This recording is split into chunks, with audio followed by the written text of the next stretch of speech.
Back in the year 550 of the Madoc Kingdom, Ranzi and his father sat down to talk, and that conversation kicked off everything. His father jabbed a spot on the map and told him, "This land is yours starting right now." Hans Rugel, just a small, lowly baron, owned a sliver of land up in the far north of the Madoc Kingdom, and the place he pointed out to Ranzi stretched even farther north. A dead, empty stretch of land, no homes, no people, just silence stretching forever. Ramsay's oldest brother, Bal, ran the Rugel domain like a king, while Kun, just the older one, sat in the shadows as the emergency backup, and Ramsay, the third son, got left to rot in the neglect. In short, he was nothing but a troublemaking mouse that kept demanding food. Renzi grinned at the news that they'd finally get the land, and he crowed that it meant he'd become a branch of the Rugel family.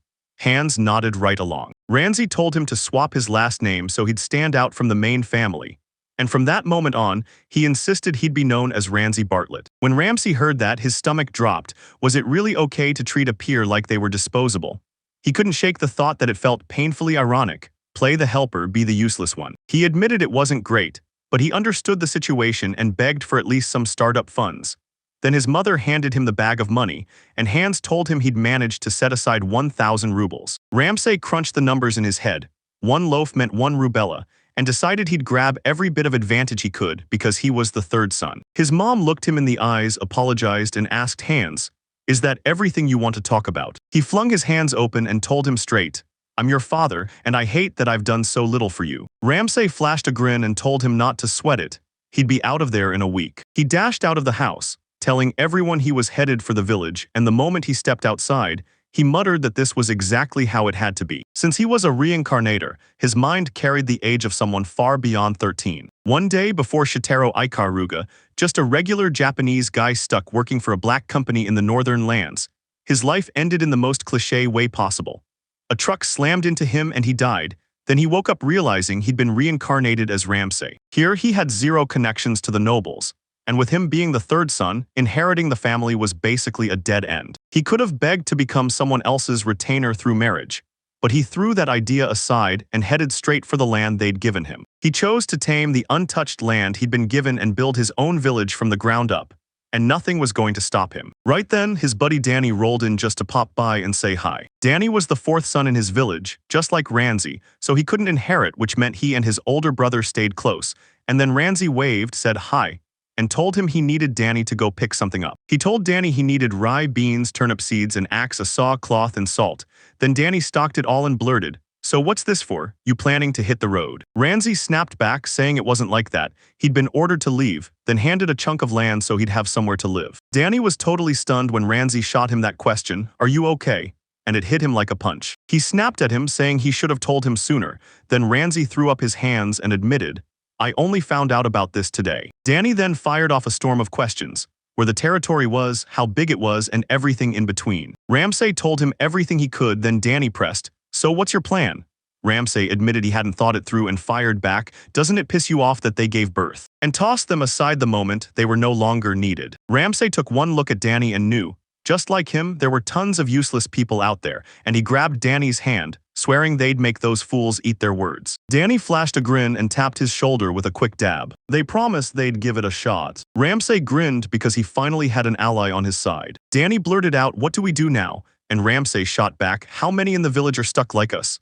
And Danny guessed there might be 10 of them, men and women alike. Danny nodded and agreed to handle it, telling him he'd go talk to those people and swear they'd build a brand new village together. They said their goodbyes then, and Ramsay shot back that now it was on him. He had to handle his own part too. Back home, Ramsay and Hans huddled over books and scattered papers, locked in intense focus. After poring over everything he could find about the land, Hans shoved even more books into his hands, telling him he should use this info too. Renzi knew he had to scout the land ahead, especially the weather, because without a rain temperature chart, all they had was rumors from nearby villages to go on. He knew the pattern like clockwork. Snow would start dumping around mid-December, stick around for good, melt come late February, and vanish completely by April. He couldn't stop wondering if it was anything like Hackaday. Then Hans leaned in and asked if that clue helped, and Ramsay said it did, pushing, "Show me the map," and Hans complied. Then they stared at the map together, debating where their territories finally had to draw the line. He jabbed a finger at the tiny river and asked if they could make it their boundary. Hans said, Yeah, that works. Ramsay then demanded to know whose territories wrapped around this land to the east, the west, and the north. Hans leaned in and told him, westward sat Baron Bowden, the Beverly Mountains slicing the border clean. Eastward stretched the kingdom's direct lands and the Ted River guarded that line. North meant Baron Hendrick's watch with a wall standing right on the boundary. Ramsay wrestled with one brutal question. Would he have enough timber and enough drinking water to survive? He told Hans he was worried about the soil, but he'd have to keep tending it patiently. And when he thanked Hans for the help, he hurried back to his room. After we burst out of the office, we'll keep going. Thanks a ton for sticking with us today, and seriously thank you. Ramsay stormed into his barren, empty room, and the silence felt deadly. He sat on the cot and declared it was time to leave that storage-like room behind. Then he thought, all I've got to take is my clothes, my coat, my knife, and my blanket. And he felt the 500 rubles he'd stashed in his pocket. He looked up and spotted a spider web overhead. Like, this place was weirdly creepy, not exactly the best spot to live, even if it was nice getting fed without lifting a finger. Compared to his days as a corporate slave in that black company, it was like night and day. He stretched out, finally feeling free. Danny figured it was on him to rally everyone, and he had to get the land deed from his father, because there was no time to waste and so much needed doing. Then right on cue, his door swung open and his brothers burst in. They teased him relentlessly, bragging that Ramsay was finally getting disowned for walking out. Then they laughed in his face. Renzi made it crystal clear he was staying right there because he owned the land. His brother burst into laughter, claiming there was no way he could survive on that trashy stretch of land, and calling him totally naive. Ramsay was still grinning, and that set them off, so the older brother Ball spat at him, snapping that he was fed up, wishing Ramsay would hurry up and drop dead in that new territory. They both stormed out of his room, and Ramsay wiped himself clean, then said, back in the old world, they had this saying, better to be the head of a chicken than the tail of an ox. He stared out the window and met a night sky bursting with stars, then shot his hand up like he could grab one, because deep down he knew the universe had handed him a second life, and he was ready to seize it. He'd be the head of the chicken, not the tail of the ox, and with those same hands he'd carve out a whole new world. The next morning, Ramsay marched onto his land, itching to take control and kick off his new territory. He stared at the map, hunting the marks that proved his territory. He hit the ground and froze. This earth was hard as rock and brittle as glass, and he instantly knew tilling it was going to be a nightmare. He trekked up into the mountains and stumbled into birch trees everywhere he looked. He figured wood wouldn't give him a single problem. He pressed his hand into the earth and felt this soft, fluffy soil. And up on that mountain, the ground was way better than the plains. He finally figured it out, plant the base right at the mountain's foot. Sunrise proved he'd made the smart call, and now he couldn't stop wondering, should he head back to the village? Morning slid away, afternoon rolled in, and Ramsay strode into the village starving.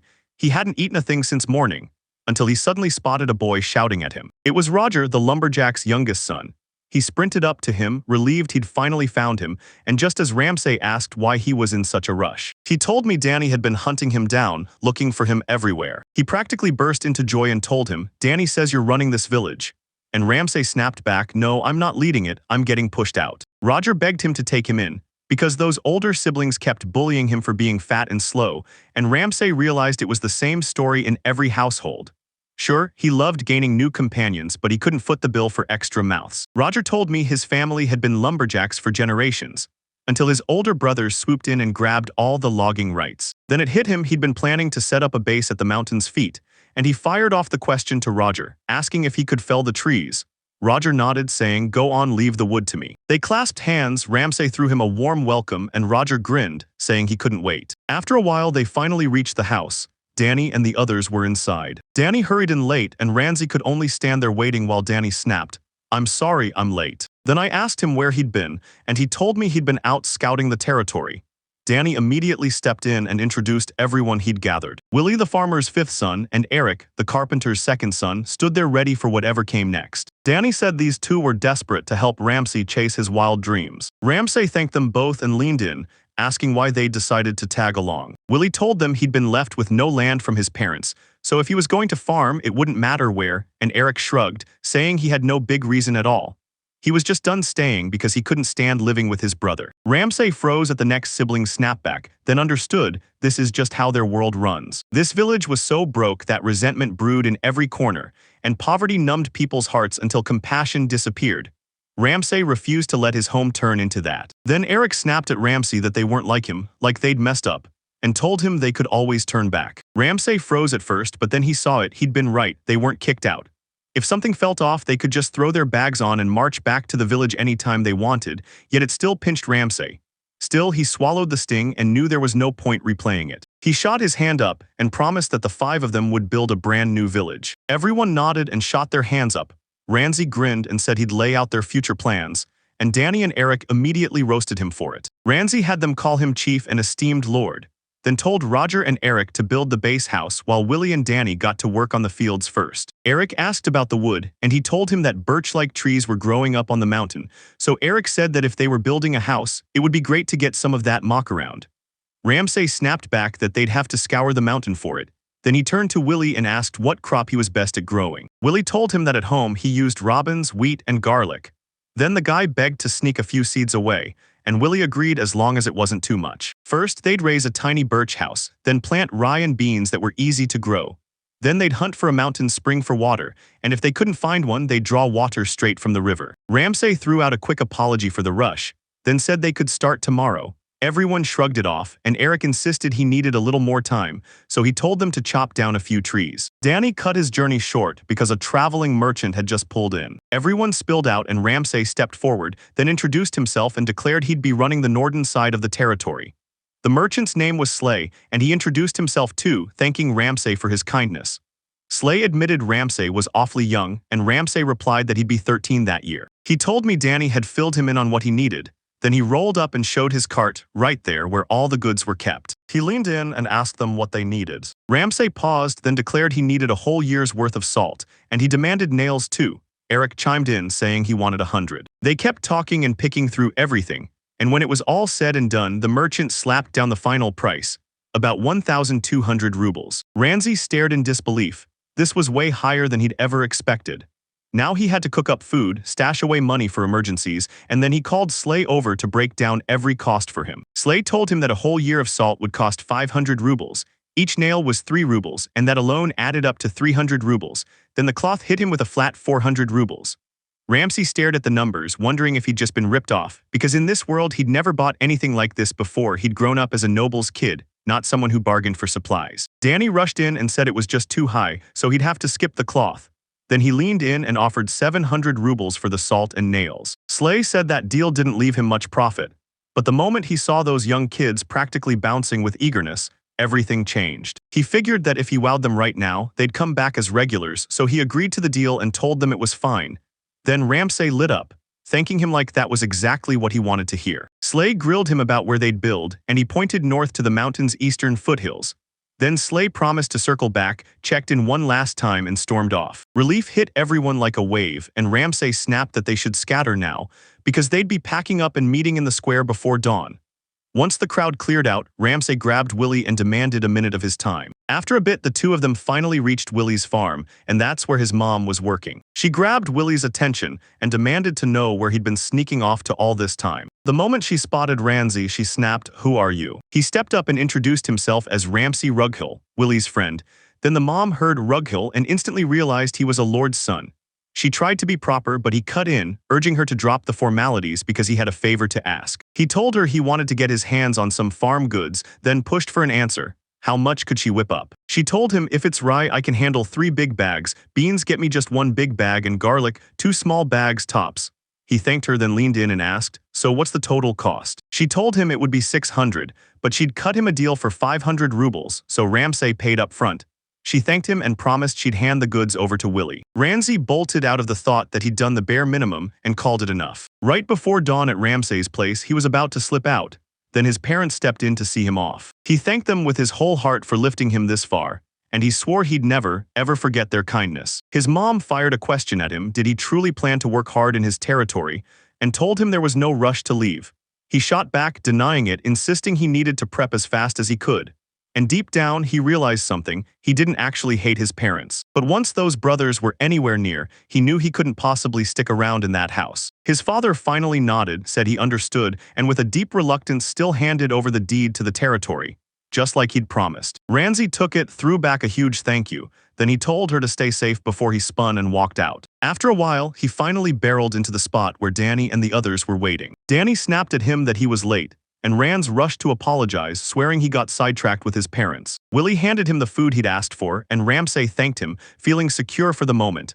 until he realized he'd have to grab more supplies soon. That time he got everything for a steal just because people knew his name, Rugal, but after that, it wasn't going to be that easy ever again. He slapped his own face awake, then barked to his squad, "All right, let's move." After their ride ended on land, Ramsey drove a stick deep into the ground. And he made it crystal clear this would be their home base from now on. Roger declared he'd go chop wood, and Willie shot back that he'd check the soil around there. Danny tried to think of something to do, but his brain just drew blanks, so Ramsey told him, "If you've got time, then I need a favor from you." He leaned in and asked if he could craft him a millstone. Danny froze, asking if he was serious, and Ramsey snapped back that he was, then rushed him along fast, because without a millstone they couldn't grind the wheat and get food. Danny's frustration flared up, so he stormed out and reached for a green to make the millstone. Willie watched him walk off and snapped, "What's going on with you, Ramsey?" And Ramsey just waved it off, saying he'd only slipped out to scout some stones. Willie told him he'd heard the soil was garbage and the drainage looked like it couldn't handle a drop, and Ramsey snapped, "Yeah, I figured that too," and then he stopped, like he was about to say something big. Mixing in that not-in soil could help, so he fired the question at Willie, and Willie nodded hard, saying that right then that was all they had. He grabbed the hoe and told Willie to find the best spot and start tilling. Then Ramsey just walked off and left him to it. Then he headed straight for the mountains to go check on Rogers. He tracked him down and shot, "So how's it going?" Rogers told him everything was rolling smoothly, and that there were tons of birch stacked there. And up ahead, the beech and pine trees kept stretching higher.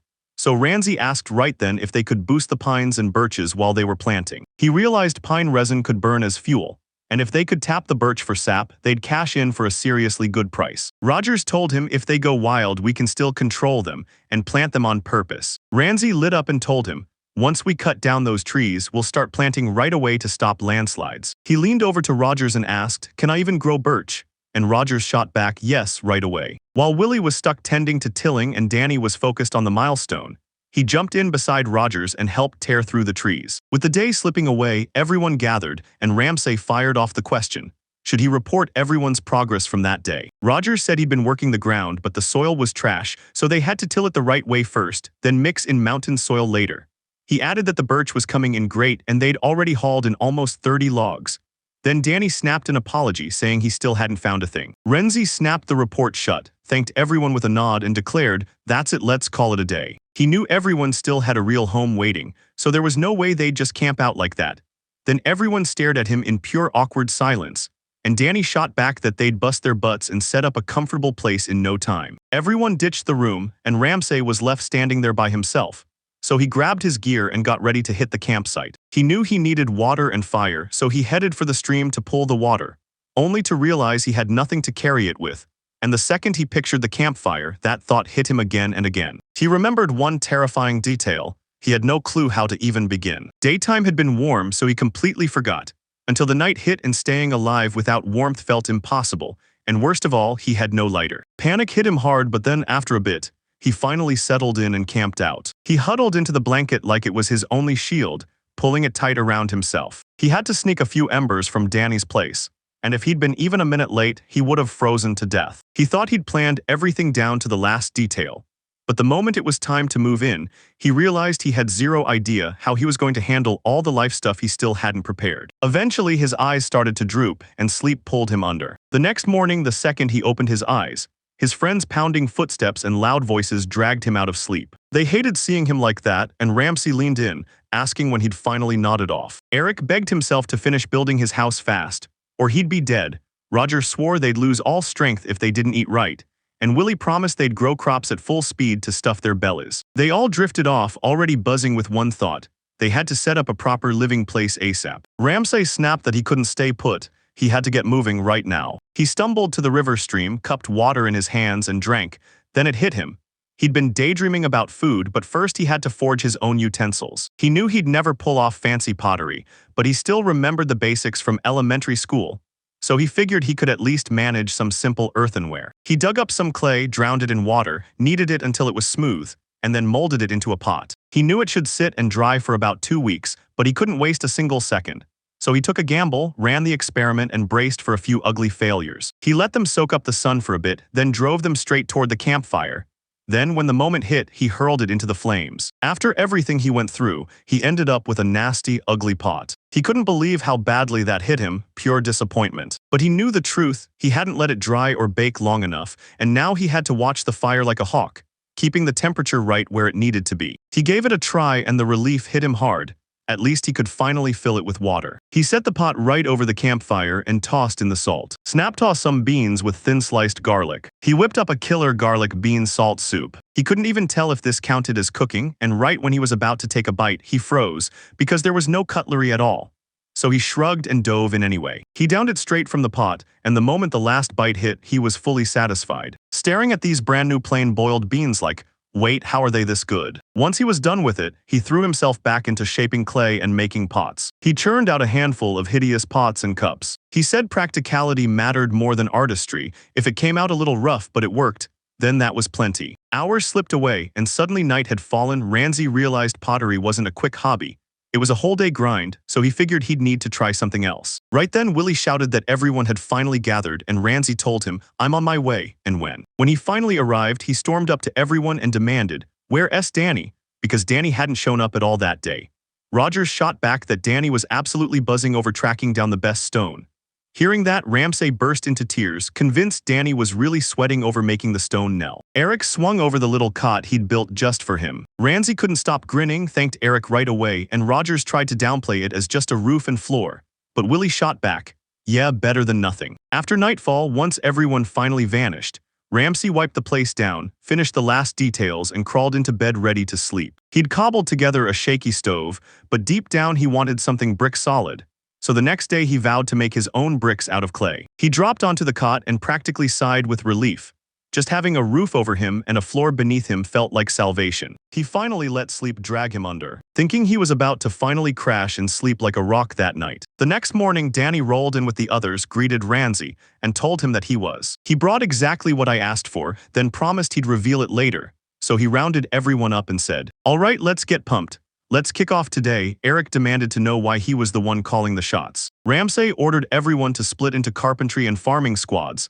Then he tipped his hat and thanked them for the day. Herrick and Rogers handled the carpentry, while Willie and Danny bustled in the fields, running the farming. Ramsay knew the shelter couldn't wait, so he pushed them to plant rye by mid-April, sprinting to expand the fields as much as possible in the next 2 weeks. Because if everyone threw in together, they'd pull it off for real. After a bit, Danny stormed in, grinning, and told everyone to give his handmade stone knell a try. Roger said he'd vote for it to succeed, but Eric shot back he'd vote against it running right, and Willie jumped in to agree. Danny then warned everyone not to place bets without permission. Ramsay said, "At least it looks decent," and Danny snapped back, "Don't just say it looks nice, mean it. And then throw in some Ryan, try grinding it out." They tried it and something felt seriously off, like it just wasn't working the way it was supposed to. When they opened it, they immediately realized it wasn't grinding smoothly, and the efficiency was awful. Ramsay leaned in and told Danny the stone tile had grooves, then showed him exactly how it should go by sketching it in the sand, while Danny muttered that this whole thing was going to be a hassle and would take a bit longer to finish. Then the other guys scrambled to figure out who won, and Roger shrugs like, "Yeah, that grind paid off, so I took it." Ramsay beamed as everyone huddled together and talked it out, convinced they were finally scraping together steady progress. The real takeover of Bartlett territory was about to kick off. 2 weeks had roared by since Ramsay moved into the territory. He realized everything was rolling smoothly, and the whole place suddenly felt like a real village was finally taking shape. He said the ally boost was the big turning point. 3 brand new people had just joined Ramsay on his quest. Henry was 15, super sociable, and he lived for one thing, drawing nonstop. Gordon, a 19-year-old with justice blazing in his bones. Ramsay was incredibly caring, and Charlie, just 12, even younger than him, was timid as could be, with a body that didn't have much strength. All 3 were farmers' kids, so the fields kept swelling day by day. Ramsay even noticed it was turning into an all-boys village. But they'd upgraded the mill so it could grind fine flour at last. Bread and dumplings were the staples they ate every single day. Danny packed up and moved into the village too, and Ramsay couldn't stand it at night. Those snoring sounds drove him crazy. But his heart leapt seeing his territory grow and thrive. The next day, Ramsay burst in and announced that the seed planting day was finally here. He kept insisting that Eric was still finishing the house, so they'd split the work between all 7 of them and knock it out. Willie shouted for everyone to pack the seeds in tight, saying the planting was 70% rye and 30% beans mixed in garlic. Then he grilled Ramsay on whether they could smash it all in one day, and told him that if they wrapped it up within 5 days, it would be more than good enough. After a while, Henry finally blurted out that he wanted a girlfriend, and he told Danny, "Introduce me to a girl." Danny shot back, "What about the girl you got me? She's a 4. He just answered, "Yeah, she's marrying my brother." He admitted that once he had a house out in the fields, he'd finally get married. Then Danny burst in with a grin, saying, "Yeah, you've got the fields now, but no house." Henry cracked up and Ramsay clocked the real issue. Without women, their territory couldn't grow. Danny leaned in and asked Willie if he wanted a girlfriend too. Then Willie smirked and told him he already had a fiancée lined up. Everyone went silent when they heard this. Danny and Henry snapped, asking if he was serious and where she was, and Willie just answered that she was Kathy from Peter's place. Danny snapped with frustration after hearing that, staring at her and firing off again. "So is she cute?" Then Willie leaned in and said she was the kind of girl you couldn't help but want to guard with your life. That banter kept going for a few seconds. Then Eric came rushing back, opened his mouth to speak, but he skidded to a halt and demanded to know where the others had vanished. Ramsay grabbed their attention and said they were heading back to Rugal village to chase their dream. Then Eric just stood there, totally baffled. A few days later, Ramsay announced that the planting was finished. So he grabbed everyone and sent them off to explore the mountains together that very day. He told everyone they'd climb the mountain in stages, pushing for the top to hunt wild strawberries and mountain vegetables. And they launched into a full-on hunt for fresh spring water, chasing it through the melted snow. Danny turned it into a race. Whoever hit the top first wins, and Ramsay scrambled to stop him. Eric slid in beside Danny and told him, "I'm the sewer rat of Rugal village, so I won't lose a step." From behind, Gordon shot back, "Is that supposed to be a compliment?" Danny shot back to Eric, calling himself Danny the skirt lifter and swearing he wouldn't lose a step. Then Gordon chimed in again, asking if that was supposed to sound like a compliment. Danny snapped back at Gordon, telling him to shut up because he was the only one with a girlfriend, and then Eric slid in beside him like, "Relax, this is the fun stuff, so stop butting in." Gordon bolted to escape, determined to get there first. Danny lunged to stop him, but the three of them bolted ahead of the mountain. Roger watched everyone tear off at that speed, and he couldn't catch up. After a bit of time, Ramsay leaned in and demanded everyone check the spring water. Danny and Eric cringed and looked away, pure embarrassment hitting them at full force. Willie and Gordon told him they'd spotted berries growing in a few places, but there wasn't a drop of spring water anywhere. Ramsay clocked it fast, finding it wasn't going to be easy. Just then, Charlie burst back into his life, telling him he'd just heard water sloshing somewhere nearby. He led the whole crew straight to it, and they were nearly at the mountain's base. So Henry couldn't stop wondering if the water was really that close. They kept listening for a bit, and then right there, they caught the unmistakable sound of water. Danny just couldn't believe they missed it, and Gordon snapped back that it was because they'd been blasting noise the whole time. They chased the sound all the way, then finally they stumbled on that spring water. Ramsay stared at the problem and asked how they were even going to reach the base. If they'd found bamboo, they could have built a waterway, but there was none in sight. He shot around the group asking if anyone had rope or anything like it, and every single person shook their head, like they'd never heard of the stuff. Ramsay bit down on the fear and decided they'd have to go in with raw brute force, cut a brutal path from the spring straight to the base. He planned it all right there, send one person down to the spot where the base was in view. Henry stepped up and decided he'd be the one. Gordon decided to step in next. Someone would dash down and stop in view of the first one, and they kept repeating it until finally. Ramsay would snap a line that linked everyone together, and then, like they had no choice, they'd all march along it, and stomped through the path like it belonged to him. He snapped at everyone to clear out those annoying weeds so they could move through without getting slowed down. They could zip from the base to the spring and back in just 5 minutes. Ramsay laughed, saying the water source was officially secured. A few days later, Danny stormed through Rugal village on foot. Disappointed, Eric ran into him and Danny leaned in, asking how everything was going. Both of them groaned at yet another day of bombing at flirting, and Danny snapped that he wanted a girlfriend too. Eric admitted that hunting for a girl in that tiny village had its limits, and pushed them to head for another town, because he knew they'd get nothing but weird stares. Danny leaned in and told him, "Come on, let's end this right here, right now." After they trudged on for a while, a strange noise cut through the air. Ramsay's older brother, Paul, standing there, grilling his worker about what that idiot brother of his was up to, and why he never ended himself. Danny spotted Paul getting recognized as Ramsay's brother right before everything kicked off. Paul's workers came back grinning and told him Ramsay's village was finally moving in the right direction. There were fewer than 10 people helping, and every one of them was a third or fourth son with nothing to inherit. Paul's frustration hit like a storm.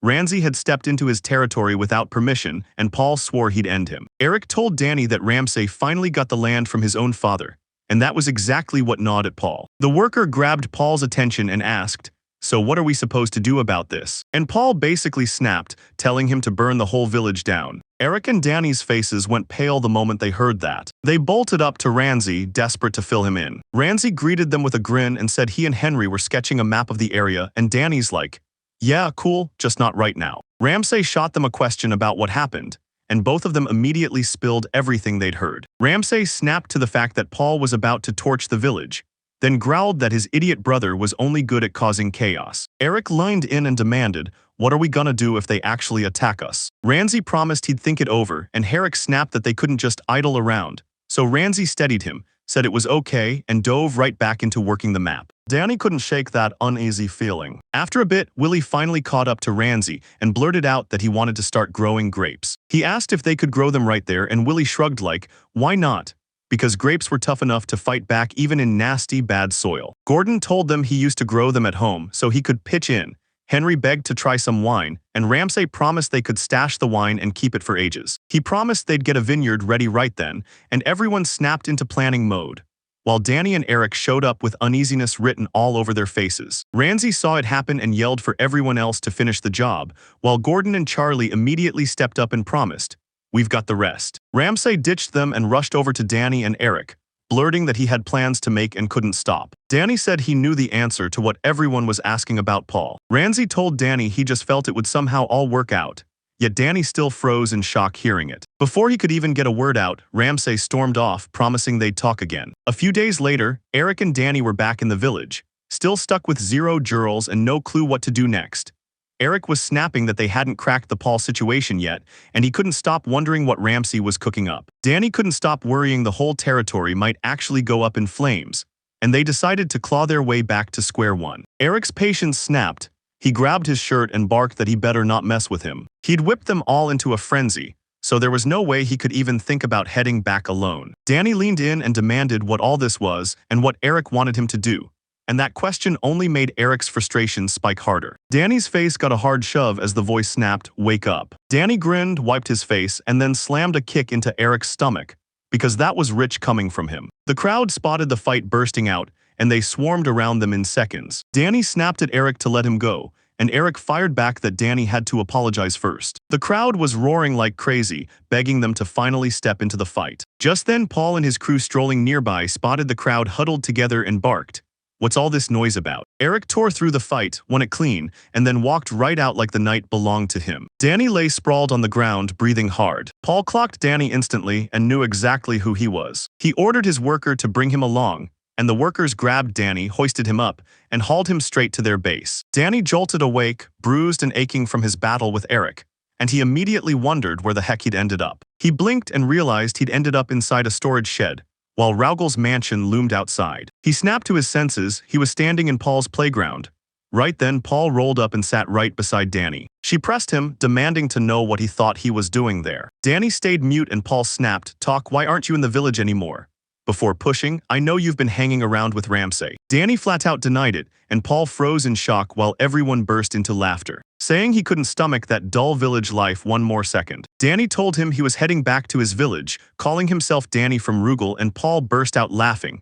Then Danny kept right on going. Who would even dare touch that dead-eyed land development though? Paul shot Danny a question and begged him to join them. His workers chimed in, praising Paul's place as the best hangout around, where you could sip great booze and rub shoulders with loads of beautiful women. Danny's face lit up the moment he heard it, and he blurted out that it would be absolutely great. Paul grinned to himself, realizing he'd spotted a crack in Ramsey's camp, so they had to strike while the opening was there. He thrust his hand toward Danny and said, "It's a deal, shake on it." He can't wait to team up with him. Danny grabbed his hand and nodded hard, fully locking in the deal. A few days later, Danny was living it up, booze in hand, women all around, and he bragged that this was the life. He said that spending the daytime drinking with cute girls was the best thing, and Paul just stared at him in awe. He said it was finally time to smash Ramsey's crew, and the workers gulped, asking if it really was showtime, and if they were ready to follow Paul. Danny told Paul it was way too early to do it, like not yet. They might as well wait for autumn. Paul was totally thrown,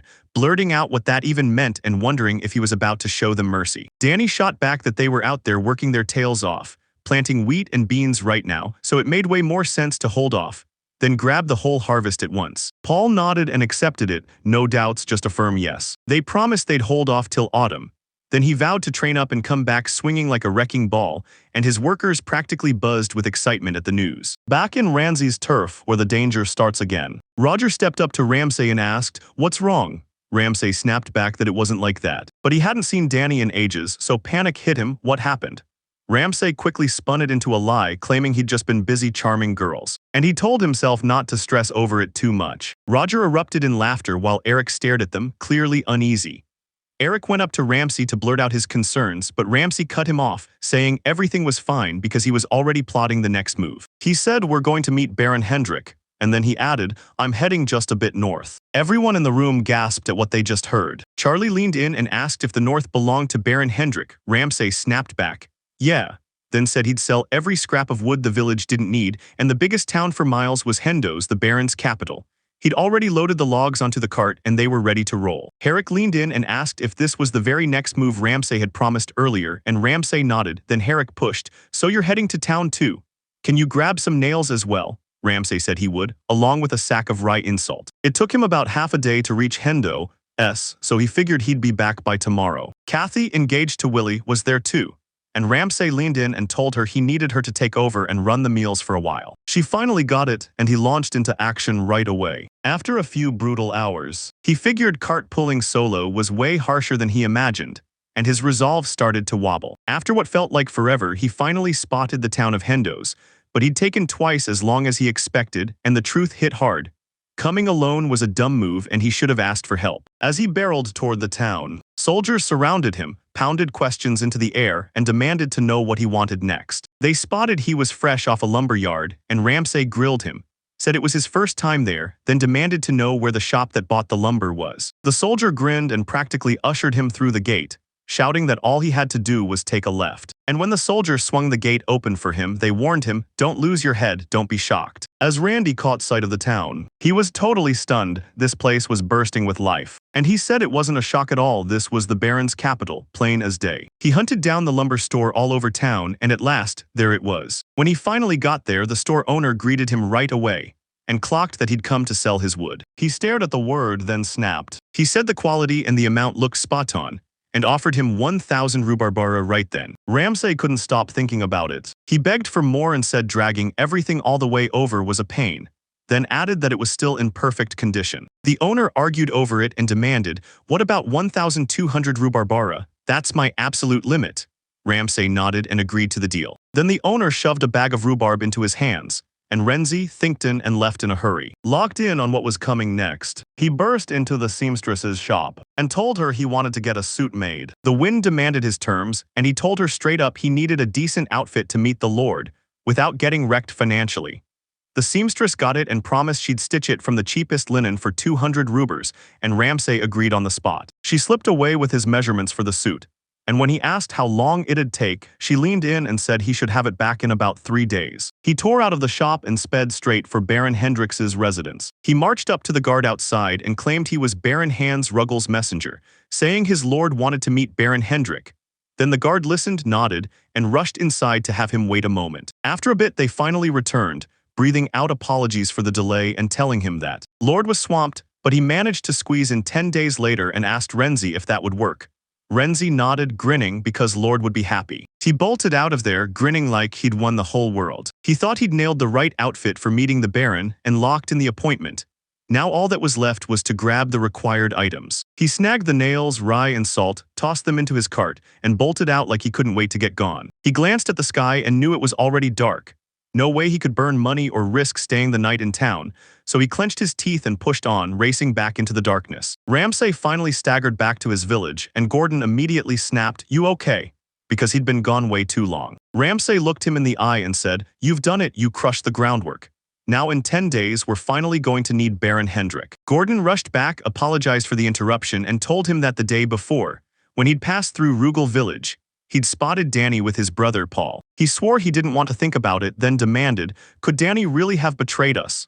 Ramsay just grinned and said he had to tell everyone. He leaned in and spilled the same shocking truth to everyone. And the whole scene snapped forward to June 25th. The day Ramsay was set to meet the Baron, Rogers hitched along, and when he saw Hendo's sprawling like a real city, he couldn't believe it.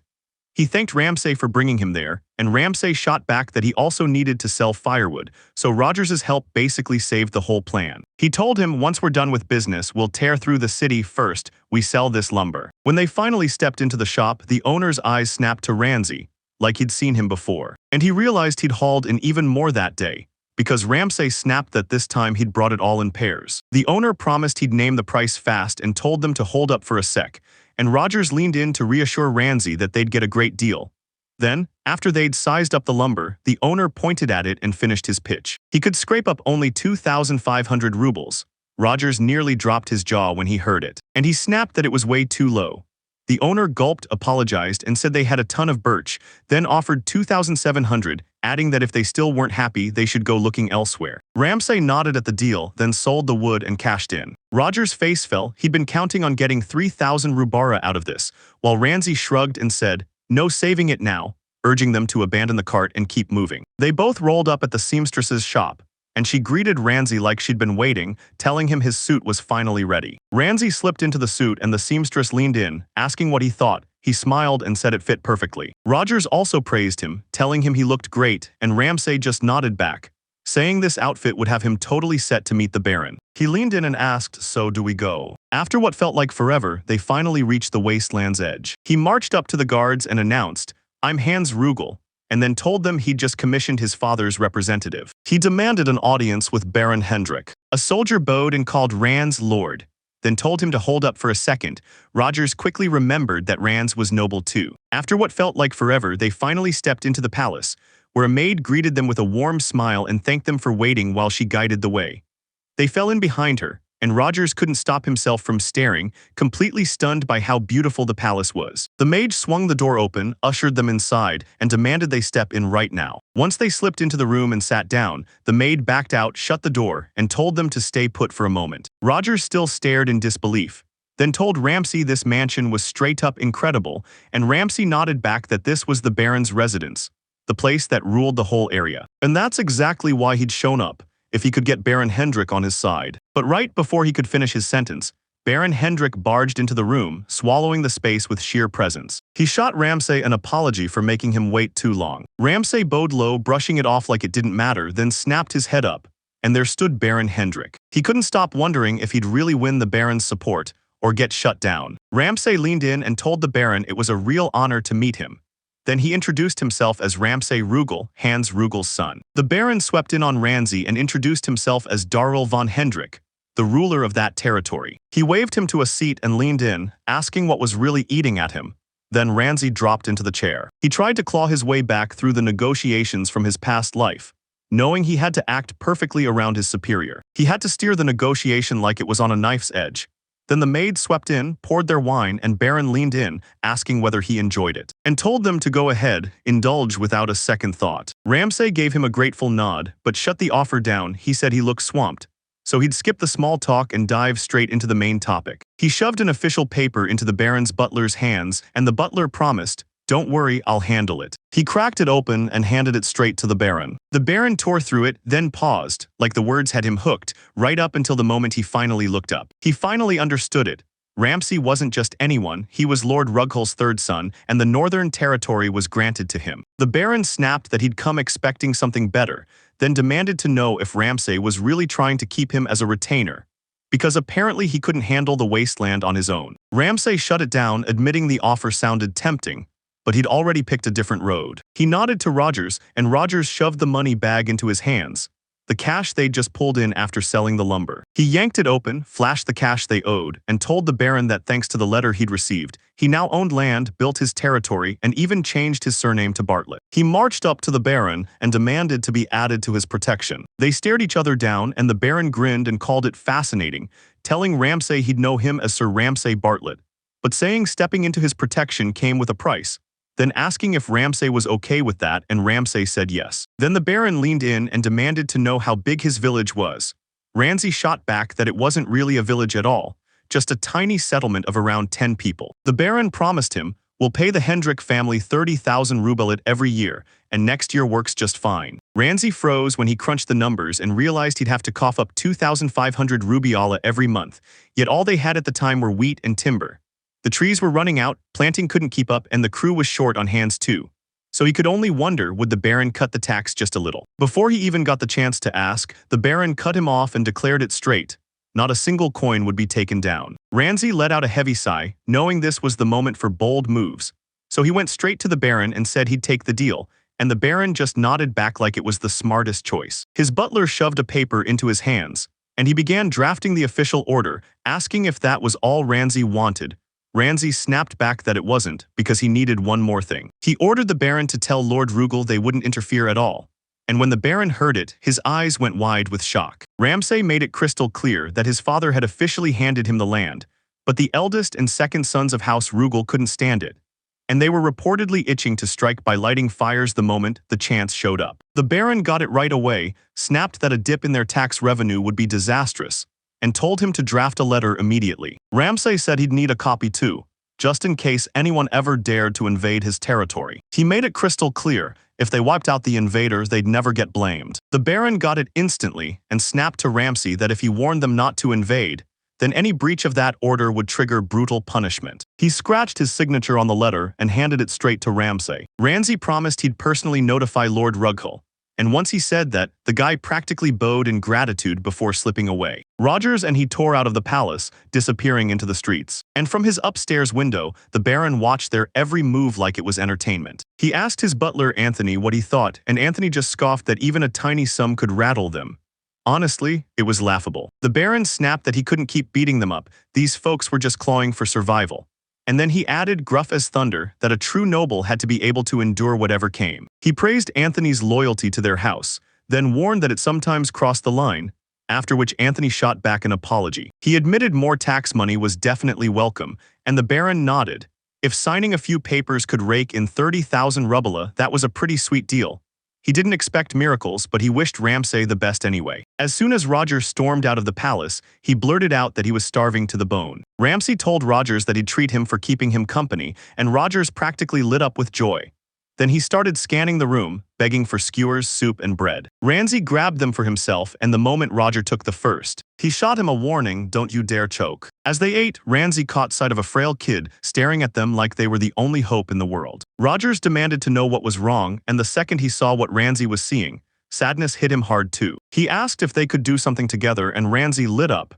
He said he'd really love to help. But he couldn't. Ramsay closed in on the child and demanded to know if his stomach was shrinking. The kid nodded, like they'd just been handed the final piece of the puzzle. And Rogers shoved a steaming bowl of soup into his hands. The kid stared at him, completely baffled, and Rogers leaned in and said it was ridiculously tasty. So eat it while it's still warm. The kid took a sip of the soup, and Ramsay's mind snapped. Rogers really pushed gluttony this far. But even if they filled their bellies here, it still wouldn't fix what's truly causing the rot. Ramsay leaned in and asked the kid if lots of people like him lived in town. The kid nodded, and Ramsay's mind started racing. He leaned in and asked Rogers to join them, then told him he could handle it. Rogers promised he'd do anything to help. Then Ramsay made a bold call and told Rogers, "Thank you." He'd round up people in the same spot as him, right there by the lumber yard, then hit the shops right after. Rogers hustled through every corner of town with the kid, rounding up the people who had nothing. No homes, no job, and not even a bite to eat. Ramsay sprinted to the shop and snatched up a bunch of stuff. After a bit, Rans finally reached the lumber yard, and there, right in front of him, a whole crowd had gathered. He ran up to Rogers and praised him for pulling in such a huge crowd, and Rogers just smiled like, "See, that's how many people are still desperate." Ramsay knew that in the shadows of Hendo's rich city, desperate, hungry souls were suffering. Too many people no one had ever bothered to reach. He figured if Bartlett territory welcomed them as citizens, they could all survive together. So he burst out, shouting for everyone to stop and listen. He introduced himself, Ramsay Bartlett, and declared he was the lord of the Bartlett barony, sitting south of the Hendrick territory. The crowd gasped when he said it. His territory was running painfully short on people, and if they joined forces, he'd make sure they never went hungry again. The crowd started buzzing with whispers. Then a woman shot up her hand and demanded to know exactly what was going on. Ramsay laid it out for them, exactly what they had to do. If they busted their backs in Bartlett, tied the knot, built a real family, and squeezed every last drop out of life, then that would help drive the territory's development. The women pressed, "Is that really everything?" Ramsay snapped back that down the road they'd have to pay taxes, but right now he needed their muscle to build the village. Then an old man stepped forward and told him they didn't want some old man like him hanging around. Ramsay stared at him and demanded his name, Archbold. Then the old man dropped the truth fast. He clutched his bad leg and warned Ramsay he might not be able to help with the development. Ramsay couldn't stop wondering what happened to his leg, so he grilled Archbold. Then Archbold blinked in shock, saying he knew exactly what he was asking, and revealed that he used to be a mercenary back in the day. Ramsay clocked the scar on his knee and declared it had to come from a brave warrior, then snapped that there were any fighters left in his territory and ordered him to train everyone there. Archbold beamed and said it was an honor, and if his old buddy could make it happen, he'd gladly lend a hand. Ramsay thanked him and told him. He told them even if manual work isn't your thing, you still have a place. Every job needs its right person. Then he said, if you want in, come to me or Roger, and just like that, a woman shot her hand up and declared, I'm going. Slowly, everyone finally nodded in sync, and Ramsay immediately started carving out a list of them. After a bit, he finally counted them, 73 people. He promised Rogers they'd meet at dawn and hit the road immediately, so they'd reach their destination by night. Then Rogers pushed back, saying they had kids and elderly with them, so they had to move carefully and not wear anyone out. Ramsay leaned in and told him, you're heading back first. Rogers froze in shock, then said he had to speak to everyone in the village first. If he came back out of nowhere with a whole crowd, chaos would explode. He nodded along, agreed, and stayed behind with a heavy, sad heart. Ramsay leaned in and told him, I'm counting on you, and Roger nodded back, swearing he'd give it everything he had. Ramsay thought this is it, the chance to grow the village is finally here. But then he froze, wondering how on earth he'd explain it to everyone. On June 26th, Ramsay stormed back into the village, and Willie lit up as he came home. Then Ramsay leaned in and ordered him to round everyone up. He told everyone that Baron Hendrik had just recognized him as a viscount on this very visit. So the Bartlett territory was now under the Baron's protection, and Henry and Eric couldn't stop grinning. He told me he'd heard Paul and his crew were plotting an attack too, and he kept pressing me, is this about what happened the other day? But Eric just shrugged and said it was a total hassle. Ramsay told them everything was handled, because a letter from the Baron to Lord Rugal was already on its way, commanding everyone to stay out and warning that any interference would earn brutal punishment. So there was nothing to worry about. Eric practically buzzed with excitement when he heard the news, and Gordon clocked it right away. Eric had been burning with worries about it. He broke the news to them straight. If they wanted the Baron's protection, they'd have to cough up 30,000 ruby every single year. When they heard it, everyone froze in shock and anxiety. Ramsay had to step in and tell them to breathe. In Rugal's territory, the number had been doubled at 60,000 rubira. It was still lower than last year, and this year they were exempt, so they could finally stop panicking and pull together. Eric pushed him, what's with the hesitation? And Willie snapped, just say it already. Ramsay finally admitted there was one more thing, and yep, it didn't sound like pure doom. Then he explained that a whole multitude of people were streaming into this domain, and everyone left scratching their heads, completely baffled. He laid out the whole story, and Willie snapped that Roger and Ramsay got charmed by those beggars, while Henry and Gordon eyed him, not fully buying it. Ramsay said he'd make sure everyone got paid fairly afterward, then asked, isn't that good enough? Henry told him this was a good deed, and Willie lit up because the village would finally be buzzing, while Eric couldn't wait for the girls. Ramsay blurted that everyone was fully on board, and Gordon slapped a hand on his shoulder, saying, if that's true, then we've got to get ready to welcome them. So split up the roles and start prepping. Cassie promised she'd cook the meals, and Ramsay insisted he'd jump in. Then he warned that with everyone about to get hungry, they should whip up ripe porridge first so their stomachs wouldn't get hit with a shock. Willie promised he'd tend the fields, and Henry swore he'd haul in way more spring water than usual. Charlie scratched his head over what to do, and Gordon snapped that with more people coming, they needed to start churning out daily necessities, dishes and spoons. Eric said he'd stick to carpentry like always, but this time he'd make sure the cotton was ready. Ramsay leaned in and asked if they'd built homes for everyone, and Eric shot back that they weren't done yet. But if they got more hands on deck, they could smash through the work and finish way faster. Willie grilled Ramsay about when Roger and the others would finally show up, and Ramsay told him they'd leave early, so they should hit town by evening or maybe the dead of night. Meanwhile, Charlie and Gordon couldn't shape the utensils right, so Kathy jumped in to help them get it done. Night had fallen and Henry searched frantically for them, but the road stayed empty with nobody in sight. Ramsay couldn't shake the thought that they'd gotten lost in the dark, so he wondered if he should go after them. Then Gordon and Eric stepped up and volunteered to go meet them. They tore through the place looking for them, and Eric snapped, so you're actually coming, right? Suddenly, boom, they heard something, and right there was Roger, with a whole crowd rushing in behind him. Roger shot them a wave, but Ramsay snapped that he was late, and you could tell he'd been panicking the whole time.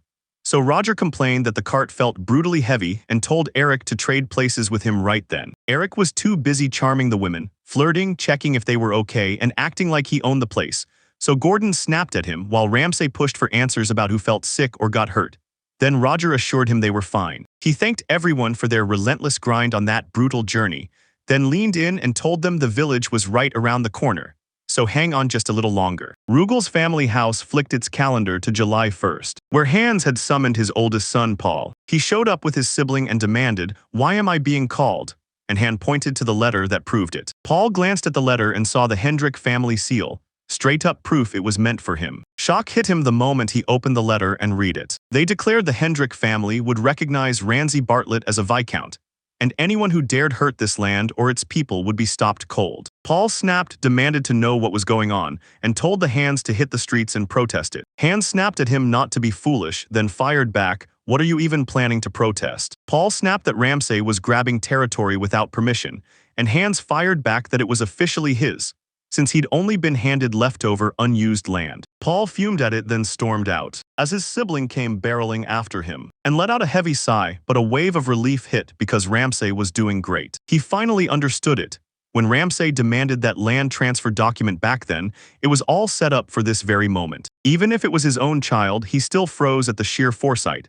And then he raced off to tell Helena, his wife, everything. Paul stayed in his spot, gulping his drink like it was helping him forget everything. Fury burned in him as he realized he'd been this close to barging in on Ramsay, ready to smash anything in his path. His younger brother tried to calm him down, but he snapped, told him to shut up, and demanded they figure out what to do about those guys. His brother and his worker ditched him and left him stranded on his own. The whole moment snapped over to Danny, and he straight up said the time had finally come. He strode up to Asma, the hunter's third son, and snarled that he was going to bring him down. Ozma yelled that they should snatch the weapons and armor from there, and he'd already found a cart nearby.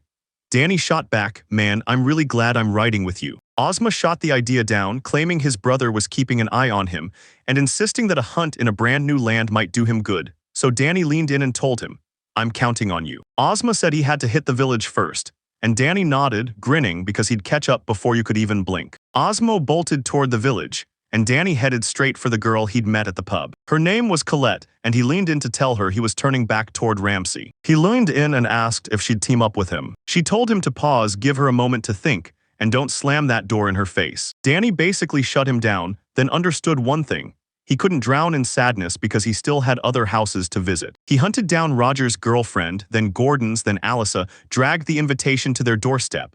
And when they finally agreed, all of them headed straight for Bartlett Village. Danny's heart sank because he couldn't get his girlfriend to show up. In the morning, Danny slapped Ramsay hard just to snap him awake. Ramsay snapped awake, sprinted out, and froze when he saw Ozma and Danny already there. He was honestly relieved to be back, and Danny rushed in with a quick apology for making him wait, then said he'd brought something special. Next, he introduced his ally Ozma, and Ozma immediately told him to hand the hunting over to him. Danny stared around at the village packed with people, and he knew right then something huge had gone down. Gordon rushed in and slammed Danny into a hug, stunned that he'd betrayed them, and Danny shot back with a painful apology. He'd lied to fool the enemy and had even used his time buying to help them all. Eric showed up and demanded to know what was inside the card he'd brought. And Danny said he'd snatched every weapon Paul had readied, and that stash would keep them shut up for a while. Ramsay leaned in and praised Danny as rock solid, and Danny couldn't help grinning back. Then Ramsay ordered him to step up and take over as captain of the soldiers right there while he was at it. Danny nodded, agreed, and then it hit him he'd made a huge mistake. Renzi picked up the phone, called Archibald, and introduced Danny as the one and only candidate for their soldier captain. He told him he was going to push them to the limit, then ordered Danny to pay close attention to Lord Archibald, and back at Paul's place, his worker hauled him awake, bluntly telling him Danny and Ozma were completely gone, no trace, nowhere to be found. Paul seethed with rage, demanding to know how they could possibly treat him like this. He vowed he'd wipe them all out. On July 3rd, exactly 4 months had passed since the Bartlett territory was first established. The village exploded with energy, more people kept pouring in, and the streets buzzed like they never slept. They even set up a registry for anyone who'd left Hendo, jotting down names, ages, and genders like it was mission control, all to pin down harvest yields and labor contributions. A fresh group rolled in with 14 kids and 59 adults, 2 of them elderly, and the numbers skewed toward women, roughly 3 to 4 women for every man.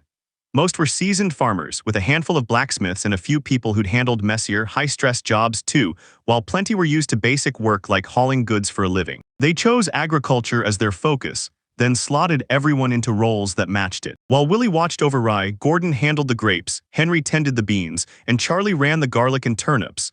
Then Roger, Eric, and Ozma matched them with apprentices to jump in and help with every task. Danny led 5 soldier trainees for now, while the rest rolled up their sleeves to farm and clear the land. And Ramsay saw them all knit together, hustling day and night to lift the village. And it hit him, how could they grow even bigger since he'd been dying to craft a few local specialties of their own? Ramsay was ecstatic. This was the life he'd dreamed of for years, and now it was finally his. Just a few days later, on July 14th, Kathy showed up at Ramsay's side with a group of women. She grabbed him and insisted they talk, just for a moment. Ramsay couldn't shake the uneasy feeling, and Kathy led him through the warehouse, warning that the stored food was almost gone. There was only 1 bag of rye left. Ramsay felt the disaster coming, and Kathy snapped that they wouldn't make it past 10 days at this pace. So Ramsay ordered Tina to call everyone. Aliza admitted she'd been tightening her belt, but she'd finally hit the breaking point. Then Ramsay asked if they could rip the village's crops out early. As soon as everyone showed up, Ramsay fired off, saying he had one big question he just had to ask them all. He quizzed them about what crops they were growing right now, and demanded to know exactly when the harvest would finally come. Willie told Henry they'd be ready by early August, and the yield looked awesome. Henry insisted the beans would be ready by the start of August. Gordon said the grapes still needed more time, so they had to stay patient. Charlie said the turnips could be harvested soon. Ramsay and the other women stared at Charlie, and he fired back, "What's going on?" Ramsay hustled him through the warehouse and flat out told him they were running out of food, so landing those turnips fast would be a lifesaver. Charlie told Kathy he'd planned to start planting at the beginning of April so they could pull off 3 harvests a year, but he'd run late this season, so they only got 1 harvest now and a second coming in early November. Kathy leaned in and asked what kind of yield they were expecting, and Charlie said that once everyone's eating, it'd probably stretch to about a month's worth. The women huddled up and swore that turnips would stretch them through the month, then the beans would hit at the right time, and after that they'd be covered too. They also knew plain turnips wouldn't carry them for half a month, so they decided to go after wild greens and begged Ozmo for help. The guys watched all of it and realized the girls were rock solid. Ramsay clocked the food crisis and knew he had to cook up a plan fast. Under the cover of night, he slipped out to go. Ismac called out for a moment, tagged him Lord, and bolted right after him the second he stopped. "Ramsay, call me like you always do," he said, then waved him off, "Ask me for anything." Ramsay admitted, "Actually, I want to talk about the food situation." After Ozma laid out the situation, he finally got it too, saying they'd have to hunt some huge boars to feed the whole village, and Ramsay immediately asked, "So we're talking like that?" Ozma told him, "Look, the boars are huge, so we're leaving a ton of tracks behind." Either way, starting tomorrow he'd go after the big game, and Ramsay told him he was fully counting on him. Ramsay stormed out of Ozma's place, realizing he couldn't bank everything on Ozma, and if there was another way, he had to find it fast. By morning, Ramsay sprinted to the spring water. The Tej River cut along the edge of the royal territory, and deep down, he felt his plan was finally going to work. He decided to try stone fishing, smack a rock in the water with another stone to stun the fish nearby, then scoop them up before they swim away. He wanted to keep the ecosystem safe, but when things got desperate, he had to make a brutal choice. He hauled a massive stone in his arms and stomped along the riverbank, and then he slammed the stone with it, sending the nearby fish shooting up toward the surface. He decided to go all out and make sure everyone in the village was taken care of. After a bit, he reeled in tons of fish and piled them into his cart. He raced to get them home while they were still fresh, sure that everyone would smile the moment. When he came back, he found everyone huddled together, trading whispers about something big. Just then, Kathy called Ramsay and demanded to know where he'd been. He started to explain the fish she'd gotten, but she cut him off and said it wasn't the right time. But Ozma had hauled back a massive boar just for them. Ramsay tried to brag that he'd snagged a few fish too, but Kathy cut him off and stared at the boar like, "How am I even supposed to cook you?" Ramsay's heart sank seeing it all fall apart because he'd poured everything into it. Then Danny slid in clothes and told him, "It's just bad timing." And just like that, it was August 2nd.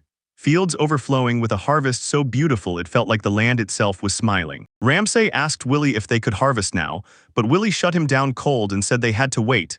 Everything needed to ripen just a bit more. He handed the decision to Willie and told him to wake him up when harvest time rolled around. Ramsay then went straight to Henry, asked what was happening on his end, and Henry told him the harvest was looking amazing. Ramsay grilled him about widening the fields, and Henry snapped back that he'd already sorted out the jobs, so he'd bring the map later for Ramsay to check. Ramsay offered to jump in and help with the farming, but Henry shut him down fast, said they didn't need it, so Ramsay could finally kick back and relax. Ramsay walked away from Henry, muttering to himself that everything felt painfully boring. He'd wrapped up the village expansion paperwork. Roger and Eric already had their apprentices, so all he could do was stand there twiddling his thumbs. Just then, Danny barreled in and caught him lazily slacking off. Dancy already knew what Danny was about to pull, so he tried to wriggle out of it, claiming he had some things to take care of. But Danny snatched him up, hauled him to Archibald, and declared that starting right now, Ramsay was joining the training. Archibald lit up at that saying, because once he became a lord, he knew he'd have to fight teeth bared to protect his people. He geared up and bolted forward, but the armor weighed him down so hard it felt like he was fighting the air. Then he had to start training, swinging that wooden sword over and over, until it felt right and he snapped, how much longer? While Archibald stared him down and said he'd keep going until he finally nailed the proper form. Then Archibald shoved him into real combat training and barked, learn the slash, the step, everything, until it's burned into your body. Renzi sparred teamed up with Danny. Danny told him straight to his face that he'd still be carrying that grudge like a wound. Archibald lit up seeing everyone grinning and buzzing with high spirits, until someone threw out, yeah, sure, this is just a brawl. On October 15th, Paul headed back to the tavern again, and this time his workers were side-eyeing him hard because he'd been living there lately. Paul slammed his empty mug down and barked at the bartender to bring him more booze. The bartender threw his hands up and apologized, no ale left.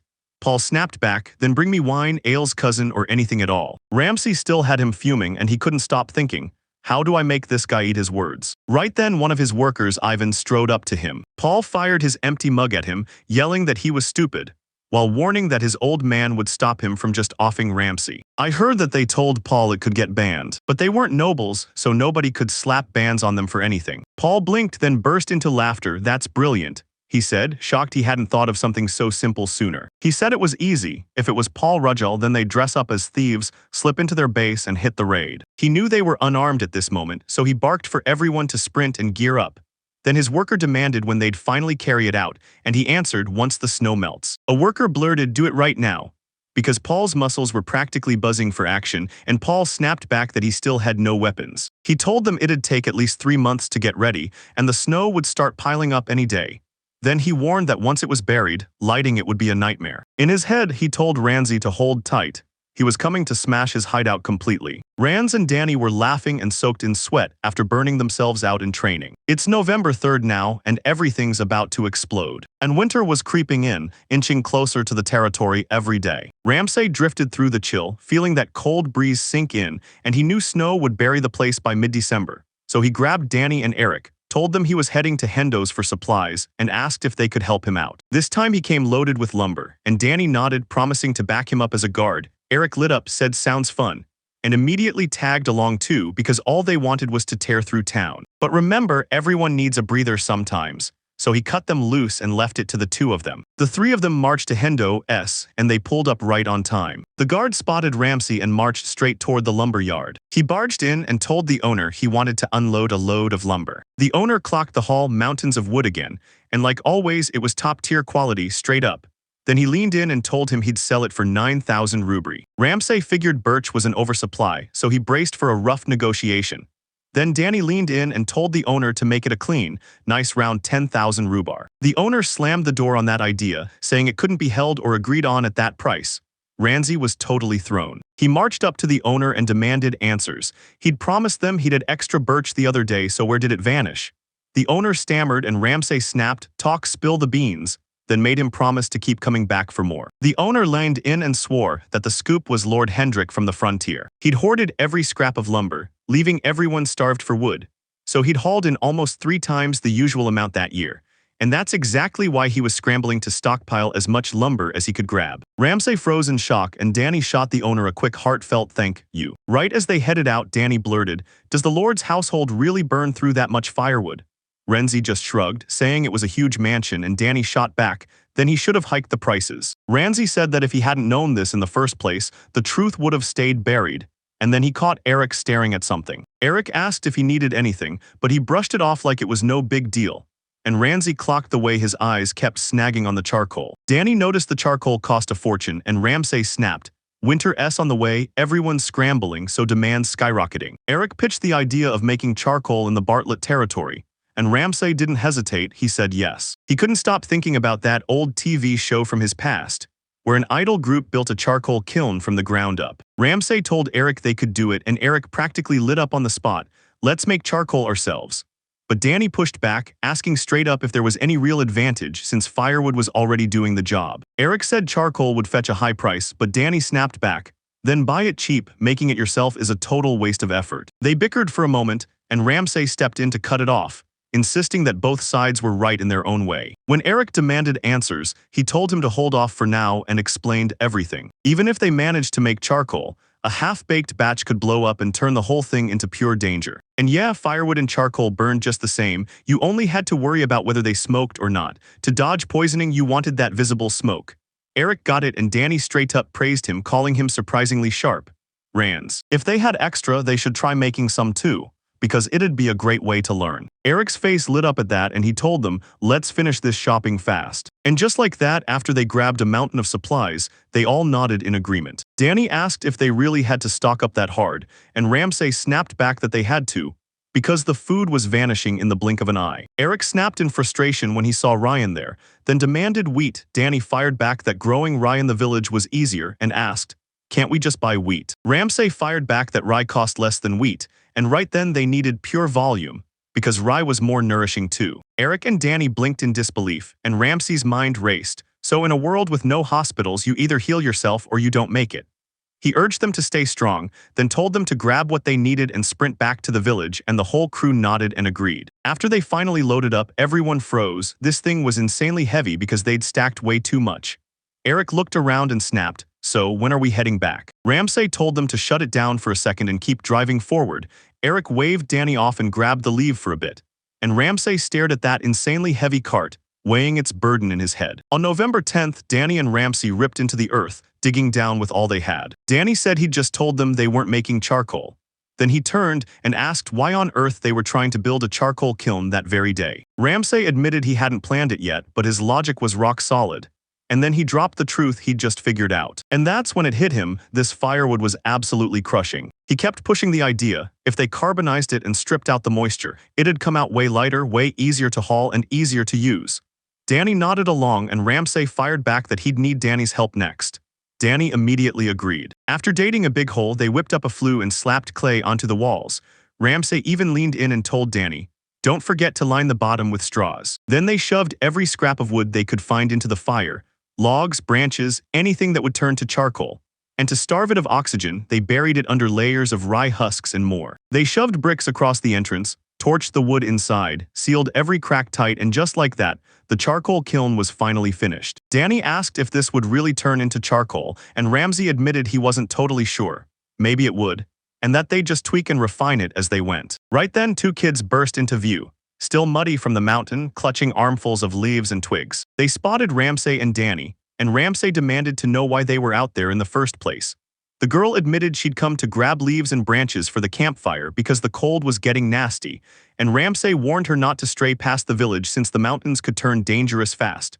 So she nodded and promised she wouldn't go too far. Danny promised he'd help too, but the boy snapped at him to get back to work. And Danny insisted he'd just wrapped up another task, while Ramsay racked his brain over what else they still had to prepare. Henry inched closer. Then he demanded answers about how crafting was even supposed to work during winter. Ramsay explained that once the snow buried everything, farming was dead, so he pushed the idea of wooden crafts, and Henry asked if he meant stuff like spoons and forks. Ramsay nodded, saying he'd already asked Charlie to whip up a prototype. They rushed into the house, where Charlie and Aliza were hammering away and shaping wood. Charlie told Ramsay he'd tried building a chair, and Ramsay lit up and said it looked awesome. Then he warned them they might not be big sellers, but in the village it'd work perfectly fine. Then he caught sight of Aliza's work, some totally strange piece. And when he asked what she was making, Aliza froze, shocked that he couldn't even tell. She swore it was a bear, fish and all, dangling in its mouth. Ramsay's jaw dropped in total shock. When he heard that, he laughed and said he only hoped they sold out, because Aliza had total faith in them, calling them a masterpiece like it was guaranteed to fly off the shelves. Ramsay called Charlie and told him, with our wood running low, I need to keep Aliza as far from it as possible. Charlie agreed and Aliza shot back, what's wrong? Ramsay shook his head and swore it was nothing, then told them to put the skilled hands to work making figurines and decorations while everyone else could churn out spoons and bowls. Aliza shrugged it off too, saying the scenes looked safe enough. Ramsay handed the assignment to Henry and Charlie, and told them he was heading out for a quick tour of the village. Right then, Eric shot Ramsay a call and said the construction crew was all gathered, and Ramsay snapped back that they needed to start the renovations on every house immediately. They dashed toward different houses, rushing to ready each one for the brutal winter ahead. They had to stay sharp about the winter heating, so nobody froze or got hit by carbon monoxide poisoning in those tiny homes. They set up simple chimney flues for the fireplaces in every house. They agreed to turn that whole spot into a fireplace, and he ordered the workers to make sure the chimney was tall enough to blow the smoke outside. Then he said the house frames were built the same way, so they'd do the exact same thing for the rest too. Eric and the crew were raring to dive back into the work. Ramsay dropped them off and sent them on their way. He let out a breath of relief, because it finally looked like they'd pull together in time to be ready for winter. And just like that, the first winter slammed into the Bartlett territory. After a few days, Danny was out in the snow throwing snowballs, until the other kids piled in, scolded him, and demanded he act his age. Danny snapped that it was way too sweet, and in a real hard-hitting fight, age never decides a thing. Right then, Eric nailed him in the face with a snowball, and the guy snapped back, calling Eric a jerk. Then Eric fired right back, calling him a slowpoke. They traded blows for a moment, and the kids hatched a plan: gang up and take them both down. Ramsay stared out from his cabin, stunned that they were still out there pushing through the cold. The Bartlett territory was fully swallowed by winter, and snowbanks towered up to his waist. They'd handed out supplies, but he couldn't shake worry, so he pushed to go check on the residents trapped inside. But he still realized his money was running bone dry. With Baron Hendrik demanding taxes, they had to lock in steady income, so he started plotting exactly how they were going to rake in the cash. He spotted two paths. One was cranking up productivity and pushing out a whole mountain of goods. We knew plain muscle wouldn't cut it, so they had to streamline farming and forestry fast. He pictured tractors and chainsaws and realized, with the tech they had right now, he could only come up with ideas they weren't ready for, so he shut that down, tossed it aside, and lunged for the next option he had to figure out, which, making the products feel like they got upgraded from the inside out. He scratched his head, hunting for something they could sell for top coin. Grapes weren't ready, and they definitely couldn't scrape together enough animal pelts. So they pinned their hopes on rye, beans, turnips, and timber, and he figured rye was the safest bet since it was the easiest to actually use. Right then he tried to wrap his head around a rye-based product, until a voice snapped through the air, and it was Danny and Eric, frozen in place, saying those kids had so much energy it practically caused trouble, and Eric nodded along. Then the two of them settled outside by the fireplace. They said the place was packed with dresses, and in that freezing cold, he really needed something to warm him up from the inside. When Ramsay heard that, a wild idea sparked in his head. Using rye, he could whip up something simple and turn it into alcohol, and it all dragged him back to his past life in the northern lands. An exchange student named Arjum showed up, young, wide-eyed, and from even farther north, and he dropped a wild claim.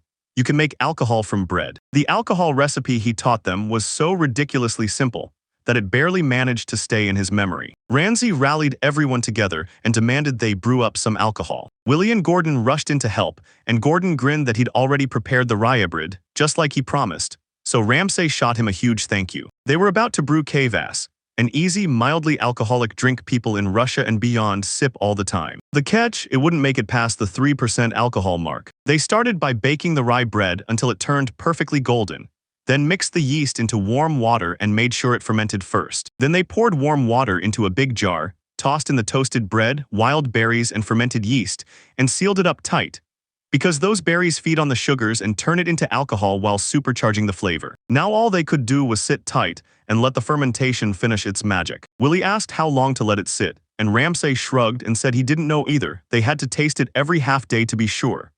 Danny jumped at the chance, but Eric snatched it away, insisting he had the palate, and told Ramsay to hand it to him. Ramsay shot back that he'd guide it to the two of them and warned them, don't touch a single drop without his say-so. They gulp it down between the battles and keep at it even after it's over. After just a few days, the pot was completely drained, bone dry. They both dropped into their seats, guilt burning all over their faces. While everyone else fumed, Ramsay just shrugged. He'd seen this coming and demanded, so when's the best time? Danny said, the morning of the third day, while Eric insisted, nah, it's the second night. Ramsay pressed them so it really turned into alcohol, and Danny nodded, grinning, yeah, I'm getting warm, so it's definitely alcohol now. Willie said the brew was already going great, and Gordon snapped that they had to figure out exactly how much rye to use for it.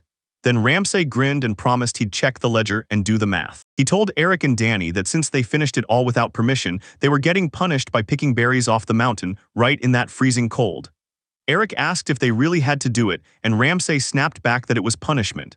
So they trudged up to the mountain in thick, brutal snow to harvest those berries. It was January 6th, right on the dot. A week had passed since the new year, and the cold was still biting hard. Ramsay took a sip, grimaced at the taste of the alcohol, and muttered that next time he'd have to boost the yeast. Right then, Danny King burst into shouting at Ramsay, loud enough to rattle the whole room. Ramsay told him to calm down, but the second Danny walked in, he snapped that now wasn't the moment, and then warned him Paul still wanted to end him. Ramsay's patience snapped the moment this happened, claiming his brother's obsession was so intense, and if he'd just aimed that same fire somewhere else, it could have changed everything. He fired back and asked Danny where he'd gotten that rumor, and Danny admitted he'd been heading back to Rugal village to see his girlfriend. Then he heard it from people there. Ramsay told him they needed to talk about what came next, and then ordered him to call Ozma and old Archibald. Danny nodded, agreed fast, and led them straight to Ramsay's house. Ramsay threw out an apology to Archibald for messing with him in the snow, and Archibald shot back, "So what kind of trouble are we in now?" Danny laid it all out, then warned that Paul was at it again, secretly stockpiling weapons inside armor. Ozma snapped, asking if the tale even sounded real, and Danny swore he heard it from Colette in Rugal village, so if Ozma doubted it, they could send someone to scout. Then Ozma fired back, "Wait, didn't Earl warn you not to mess with Ramsay, so how did Paul miss the message?" Archibald snapped that even with the warning hanging over him, he still craved the Lord's head, and Ramsay smirked that as long as nobody uncovered he was the killer, he was untouchable. He kept insisting the real issue was simple. The situation was so unfairly perfect for him, it made everything tilt his way. Danny pressed him for answers, and he spilled the truth. Paul's whole win condition was simple: take Danny down. If Danny got caught or killed, Paul would claim the victory, and the only job for their side was to keep Paul at bay, hitting him back with the least damage possible. Ozma warned that torching their own homes would be a nightmare, and Ramsay snapped back that the attack's timing was his call. So the whole fate of the plan landed in Paul's hands. Archibald said, "Lure Paul out and hit him hard." Ozma replied, "Ramsay's the bait, but the village could get attacked while we're waiting." Denny asked, "Should I tell Ramsay's father and make him intervene?" Ramsay said Paul and the rest would just pretend they knew nothing since everything was happening in secret. And either way, he believed they needed to make their move only after the snow melted. He told them to hunt down the info and lock in a plan before then. On January 11th, Ivan and Paul burst into the house. One of his workers spotted the armor and swords and basically gushed, "Wow, these are some seriously top-notch weapons." He demanded Paul tell him where he got it, and Paul spilled that the merchant Slay said things were getting rough in the capital, so they slipped it to his father to smooth things over. I still hadn't asked him about trying on the armor, but Paul shoved him right into it and said, "Go ahead, you can. Once the snow's gone, we're going in hard, so you better get used to that iron sword before then." A worker blurts out, "What do we do about that rat that just snuck in?" Paul Therese told him just take the lead and do it. He knew Ramsay's allies had slipped into Rugal village, but they claimed they were only there to visit their parents, so you couldn't just toss them out, not if you wanted things to stay under control. His eyes stayed locked on the real target: bring Ramsay down. The other villagers didn't matter unless they stepped in his way. Said he'd stash his weapons inside the armor and warned his worker, "Don't you dare lose them, and don't steal a single blade, because if it happened again, he'd make them pay no mercy." The workers were shaking in pure terror. Ivan stepped outside just like Paul demanded, holding the gate to Tom and John. He said Paul was insanely demanding, because the man had to lug that crushing bag through heavy snow and non-stop rain. He burst up to Tom's house, slammed his knuckles on the door, and blurted out if he was inside. Then he spotted the lights blazing and started hammering harder like he couldn't wait another second. Tom swung the door open, and before anything else, he blurted out an apology. Aiden insisted he was just grabbing a drink and asked Tom to tag along, so Tom let him in, and right away, Aiden spotted someone else inside. I even shot the question, "Who are you?" And Tom just grinned and told me it was his buddy. Henry stepped in, introduced himself, and grinned, "I brought some drinks, glad to meet you." He told them the drink was called Kvass, not exactly the best, but plenty good enough to get you drunk.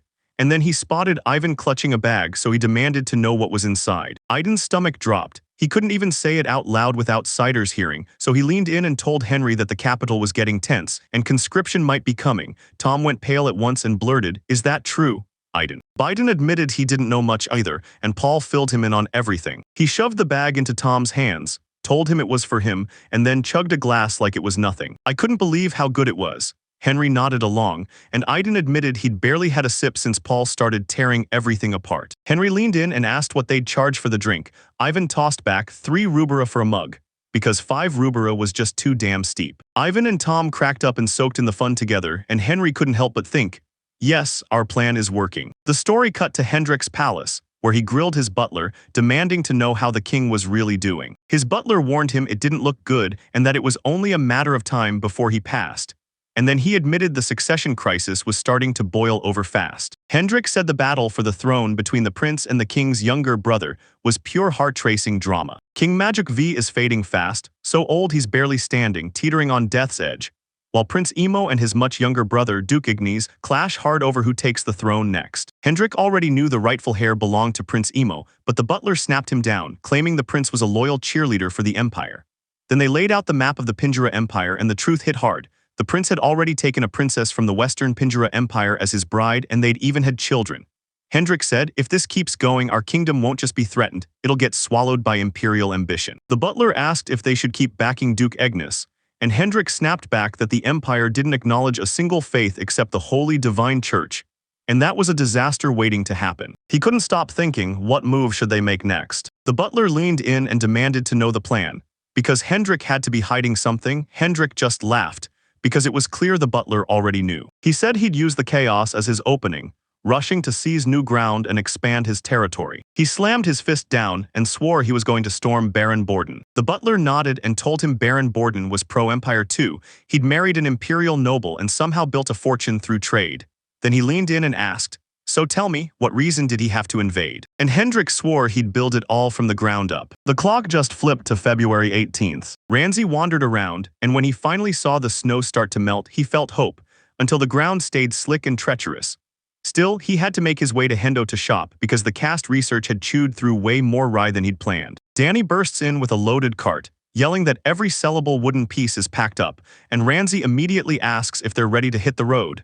Danny nods and agrees. After they trekked for a while, they finally collapsed into a break, and Danny leaned in and asked where they could sell their wooden goods. Since they couldn't sell to their usual lumber supplier this time, he grilled him for any lids. Then Ramsay shot it down, saying he hadn't even thought about it. He said, if you want the truth fast, ask the one person who knows every street in this whole town. Ramsay and the others headed to Hendrix's place, and Ramsay told the guard, I'm Ramsay Bartlett, tell Mr. Anthony I'm here to meet him. The guard stormed inside to fetch him, and Danny's temper flared. This was Count Hendrix's mansion, and they couldn't just stroll in like they owned the place. Ramsay nodded and snapped that meeting the Count wasn't that simple, so he demanded the steward instead. Hendrix, butler, and Anthony stepped out, smiling as they greeted Ramsay. Then Ramsay threw an apology at them and admitted he needed to ask something. He straight up asked if this town needed a permit to sell alcohol, and Anthony told him, if you're supplying stores, especially to the public, you'll need one. He asked Ramsay if he was coming there to do business, and Ramsay shot back that he wasn't. He was just juggling the funds for his excellency, then leaned in and asked Anthony to point him to places that bought lumber, wooden goods, and even alcohol. Anthony stared at Ramsay and muttered that he was one brazen little monk.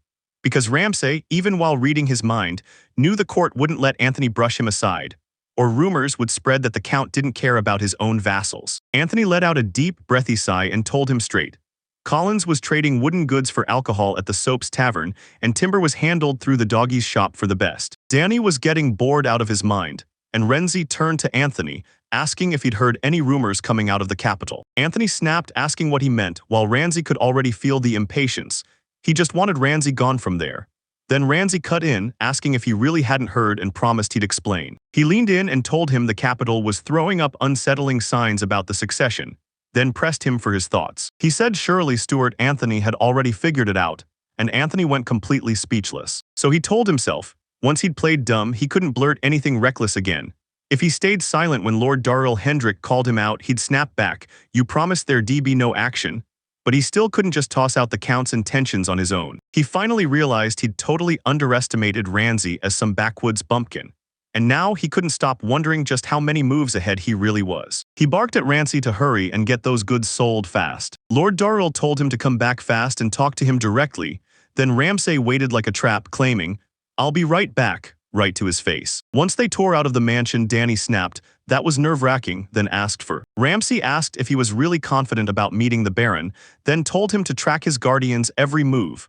right then before anything shifted. They tore up to the Collins Trading Company and pulled right into their destination. The moment they stepped inside that place, they looked around and realized the place was packed wall-to-wall with people. Danny said this place was buzzing with life, and Ramsey swore it was one of the biggest trading companies in town. He spotted a group huddled in conversation and told them Anthony sent him straight there. Ashley, a merchant for the Collins Trading Company, went wide-eyed when Anthony introduced them and asked if they had any business with his people.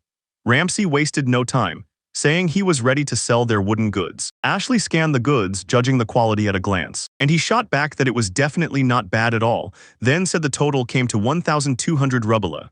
Ramsey waited for a second, and that was it. Ashley fired back that yeah, they dealt in rye too.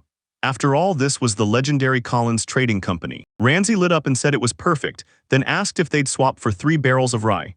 Danny hit back, asking if he was sure he didn't want cash instead. Ramsey snapped that rye was the real prize. Straight trades beat getting crushed by fees and losing money. Ashley mulled it over, and Ramsey snapped back that he was in a rush, because after this he had an appointment with Baron Darrell. Ashley couldn't buy it, telling him to stop messing around. Ramsey swore he wasn't lying for a second. He pushed his claim like a gamble. If he was telling the truth, he wanted 4 barrels of rye. If he was lying, he'd only take 2. Then he turned to Ashley and asked what she thought, and Ashley realized that for a merchant it was a sweet deal either way. Without hesitation, he agreed to the bet and said he was in. Ramsey ordered him to move, and Ashley snapped at her workers to stay locked in and watch that cargo like hawks. They rolled up to Darrell's estate, and Ashley leaned in and told Ramsey, "If you're gonna back out, do it now." Ramsey strode up to the gate, the guard waved him through and told him to come inside, and Ashley's jaw dropped while Danny just grinned at how wild that was. Right when they stepped inside, Anthony greeted them and told Ramsey he could go ahead, while his companions stayed put in the room. Ramsey burst into the dark room and found Darrell Hendrick sitting there. He grinned and told Rans, "I'm really happy to see you." Ramsey rushed up to greet him, then blurted out an apology for his outfit, but Darrell waved it off and told him to just relax and make himself at home. Ramsey slid into his seat and Darrell leaned in, promising he'd cut straight to the real story. He confirmed Ramsey's fear right to his face, telling him the capital was full of unsettling moves, and then he grinned and said he'd use the chaos to carve out even more territory. Ramsey was left absolutely stunned. He meant to use the ball to ask Darrell for help, but he blurted it out anyway. Then he felt disaster creeping closer. Ramsey sank into silence, then Darrell smiled and told him, "See, that's why silence is golden." He kept pushing the point, saying his target was the Borden Baron on the western side, and that he'd showed up that day for a reason. Then he demanded Ramsey's help to cook up a pretext for him to invade, and Ramsey was left completely stunned. He forced his breathing to slow, then leaned in and asked, "So what do you get out of this?" Darrell pressed him on what he wanted, and Ramsey shot back that he wanted land and money. Darrell warned him the land could be tricky right out the gate, but promised he could get the money ready too. If Ramsey pulled it off, he'd pay him a whopping $50,000 rubla, and Ramsey even demanded he snag the tax exemption on top of that.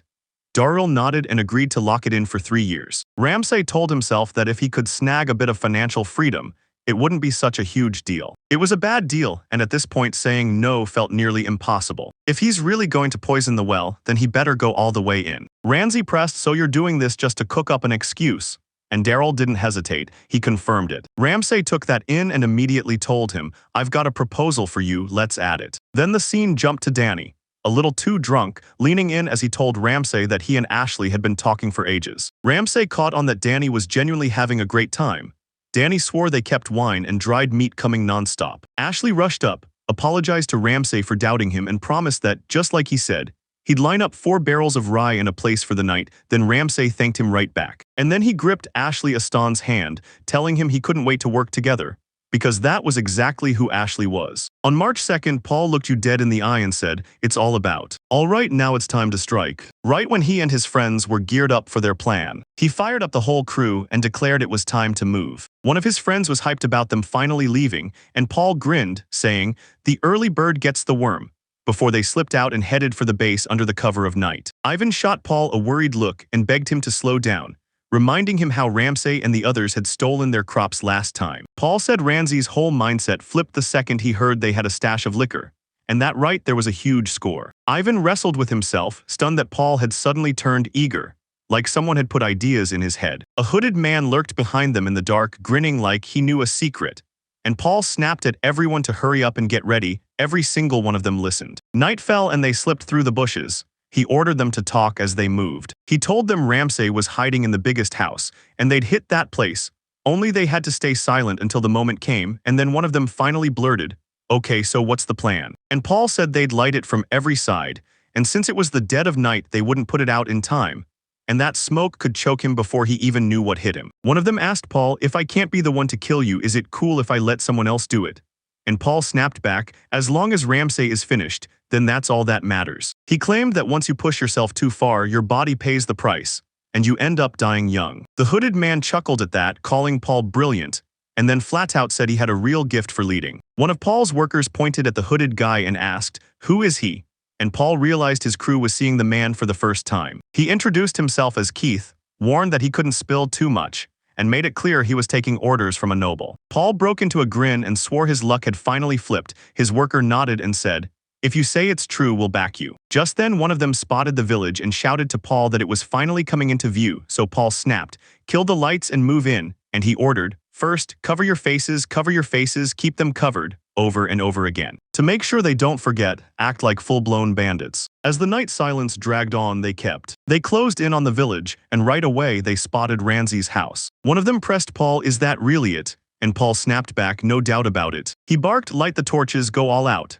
And they obeyed, blasting flames through the torches. At the house it sparked and then swallowed everything in flames. The house erupted into flames, and Paul burst into laughter, shouting to Ramsay that this was his final end. The other villagers rushed out, and there it was, flames already burning where the fire had been set. One of the workers tried to terrorize the villagers, yelling that this wasn't some performance, and if they wanted to stay alive, they'd better scatter right now. Danny and the other soldiers stormed into the village, demanding to know what they were doing there, while the workers snickered, calling them weaklings. Paul told them to back Tony, because he was sure they could outfight them too. Right then Ramsay burst out in armor with a sword and slashed straight at Paul. Paul managed to block, and his eyes went wide when Ramsay turned out to still be alive. He shoved Ramsay aside, relief crashing over him as he saw Ramsay was still alive. He leaned in and demanded, "So, did you find a girl and manage to save your own hide?" Randy snapped that it was pathetic to call this a brother.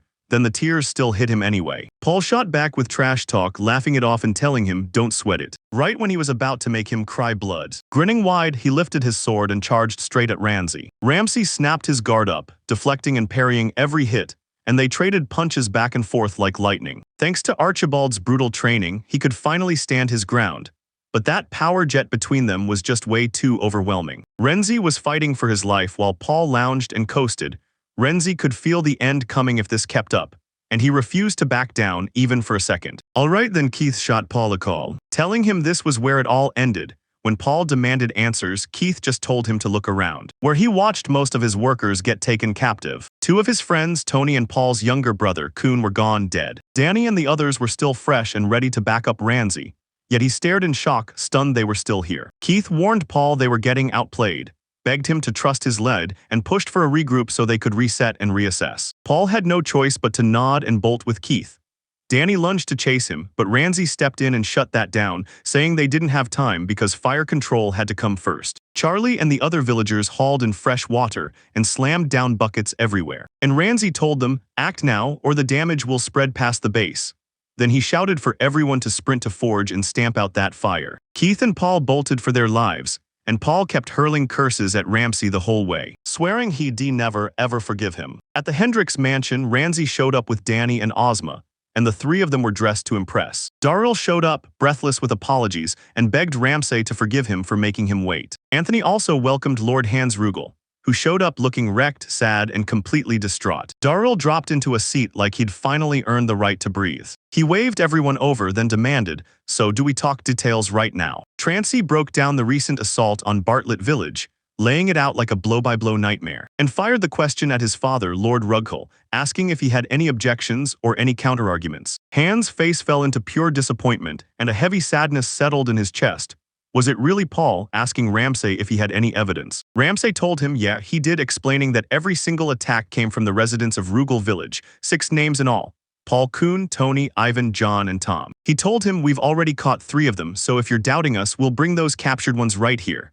Then Hans shot back, "All right, what about the other 3? And Ramsay hit him with the truth. Paul, the mastermind, had already bolted, leaving everyone behind. Tony and Kuhn, the second son of the Rugel family, were already gone, and that was it for the last two. Said his hands were utterly stunned. He covered his face with his palm, swallowed the sadness, and told everyone he understood. Ramsay leaned in and promised him he'd haul those bodies to his estate later. Daryl's grin spread across his face. And now it was finally time to hear the verdict. He told Hans Rugel that blowing off the earlier warnings and striking Allied territory was a brutal, unforgivable offense. And even if it was his son's hand, a parent still has to keep watch. He swore he wouldn't take his life. He'd rip away his title and lands, then cast him out into exile. Hans nodded along, and Daryl snapped that Lord Ramsay Bartlett wouldn't be blamed for defending his territory. Then he cut the whole uproar short. From the window, Ramsay watched his father march out, dragging pure shame and crushing sadness behind him. Danny plopped down and admitted that standing near the barren stretches of the borderlands made his nerves scream. Ozma nodded along, and Ramsay even apologized to both of them when they were just kids. Mazma snapped, "What's this sudden suggestion?" And Ramsay blurted out that he needed to apologize for not communicating properly before. Then he pointed to how this whole incident was a deadly scheme he cooked up with the Baron of the Borderlands. They snapped back to when Ramsay's sitting with Daryl, ready to pitch him a wild plan, because Paul is still out there hunting to kill him, so Ramsay offers Daryl his full endorsement instead. Daryl can't help but lean in, totally intrigued. Ramsay laid it out plain. If he slipped rumors that the Baron and Lord Borden hated him, Paul would bite hard and charge straight into Bartlett's lands. Daryl nodded, then played along like he'd let the man slip away, only to realize the Baron would bait him into a trap and end up branded for sheltering an attack. So he told Ramsay, "It's not a bad idea." Then he pointed at Keith, his squire, and sent him as the messenger, ordered Anthony to make it happen, and told Ramsay he'd warn him ahead of time about the attack date, before snapping that all his focus needed to stay on defending the village. Back in the present, Ramsay finally wrapped up the whole mess, and Danny realized the terrifying truth. Ramsay already knew an attack was coming that day. Ozma said that because they had cleared their stuff out ahead of time, the damage stayed light, and Danny shot back that the burned-down base was getting rebuilt anyway. Then Ramsay nodded, but admitted he'd put everyone in danger, so he was truly sorry, and Ozma told him he didn't need to apologize. Ramsay figured this was the safest move, and in the end, everyone came out safe.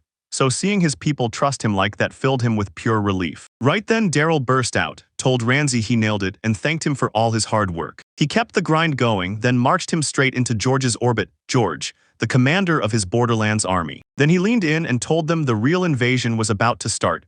Full scale, no backing down, so first, he shoved bags of rhubarb in their hands. He told them, "You're getting the promised 50,000 rhubara.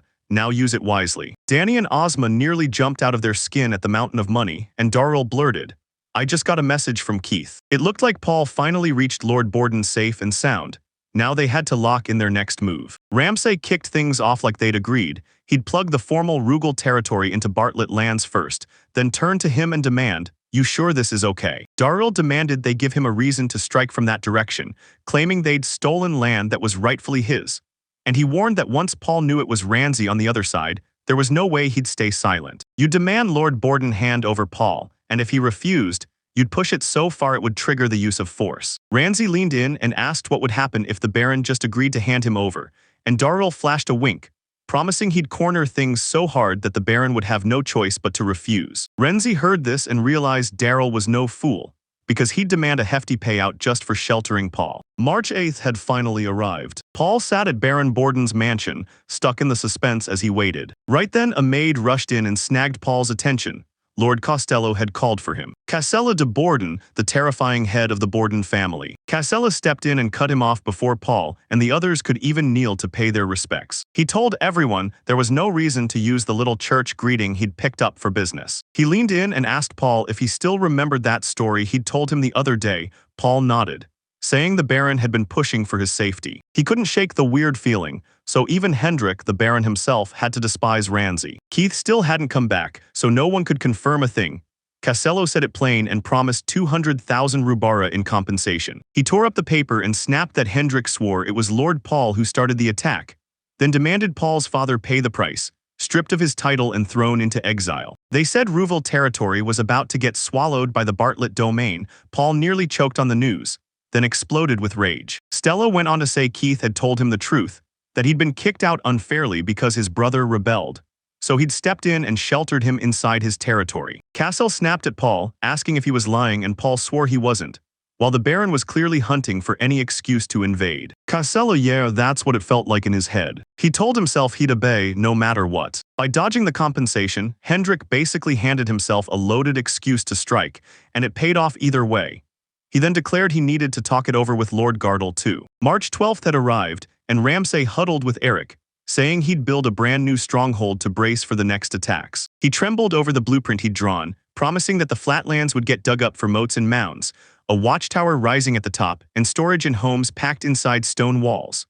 Then he ordered Eric to rally the people of Rugal village and start immediately. Eric swore he'd do everything he could. Danny showed up and demanded to know if he was going to see his father, and Ramsay nodded in agreement, claiming he'd gotten word that the guy was running the estate today. Ramsay snatched his father's hands right on time, and you could tell he was relieved Ramsay made it. He told him he'd already gathered every needed document in the study, and the villagers were notified, so there was nothing left to fear. He swore he never thought Ramsay would be the one to pull it off, and it all came down to the fact that whoever couldn't truly care for him ended up losing. Ramsay demanded to know what would happen to him and his mother from here, and he told them that if there were no leads, Ramsay could stay with him. But hands cut in fast, warning that he'd already been sentenced to exile and that if Ramsay didn't follow orders, his own position would be crushed too. He told him they were going straight for the capital, because Helena's uncle was inside the palace, and he just might pull strings to land them a military position. Ramsay flashed a fake smile like everything was fine. Then Hans quickly apologized for not treating him right all this time. And somehow, all he managed to do was stir up even more trouble. He told him Paul wasn't always twisted, he'd actually cared for Ramsay when he was little. Then he asked, "Do you remember?" Ramsay's face lit up as memories hit, a time from his childhood when his brother looked after him and they were truly happy. Khan snapped that it was all his fault for expecting too much. He'd only wanted him to expand this territory. He drilled him in every subject and every fighting move. This was the payoff. And he knew it was on him too, because he'd pushed that kid harder than he should have. A tense silence snapped between them, like the whole world stopped to listen. Then Hans yanked his bag open and shoved it toward Ramsay, saying it was meant for him, revealing a sword he claimed had been handed down through their family, and insisting Ramsay finally take it. He handed it over, leaned in close, and told him, "Take care of yourself," calling him right there his son. Ramsay's eyes welled up and a single tear finally spilled. Their bond with his father and son felt flimsy, like it never really took hold. But deep down he knew he'd been reincarnated, and as the country's third son, he'd convinced himself he was just destined to be useless. Ramsay cried. Hans's real identity hits him like a shock. This is his father, no doubt. He still remembered that moment. His mother and him pulled close, staring as they lifted him up and then vanished down the road. Now it was March 15th, and Ramsay and the crew were digging like crazy right beside their base. Being the Lord piled the weight on his shoulders. Every task demanded his attention, and his mind was drowning in a mountain of things he had to figure out. He had to finish the mod in Bailey Fort and moat right now, no time to waste. Then, just when he was pushing himself to the limit, someone barged in and called Ramsay my lord. It was a young guy named Johnny, fresh out of Henderson. And when Ramsay demanded answers, Johnny snapped back that Danny was tied up tight, so he'd been forced to deliver the message. He leaned in and told him, "A letter just showed up for you from Baron Hendrik of the Frontier." Ramsay tore open the letter, and his eyes caught a summons inside. He went wide-eyed and snapped at Eric to round up every single one of them. The carpenters from Rugal village rushed in and finished the fort right away. He asked Johnny to tell Danny he was headed to Henderson, and Johnny said sure. Then asked who would be escorting him, but Ramsay waved it off and told him not to worry. Once the fort was finally done, they'd haul in weapons, armor, and food big time.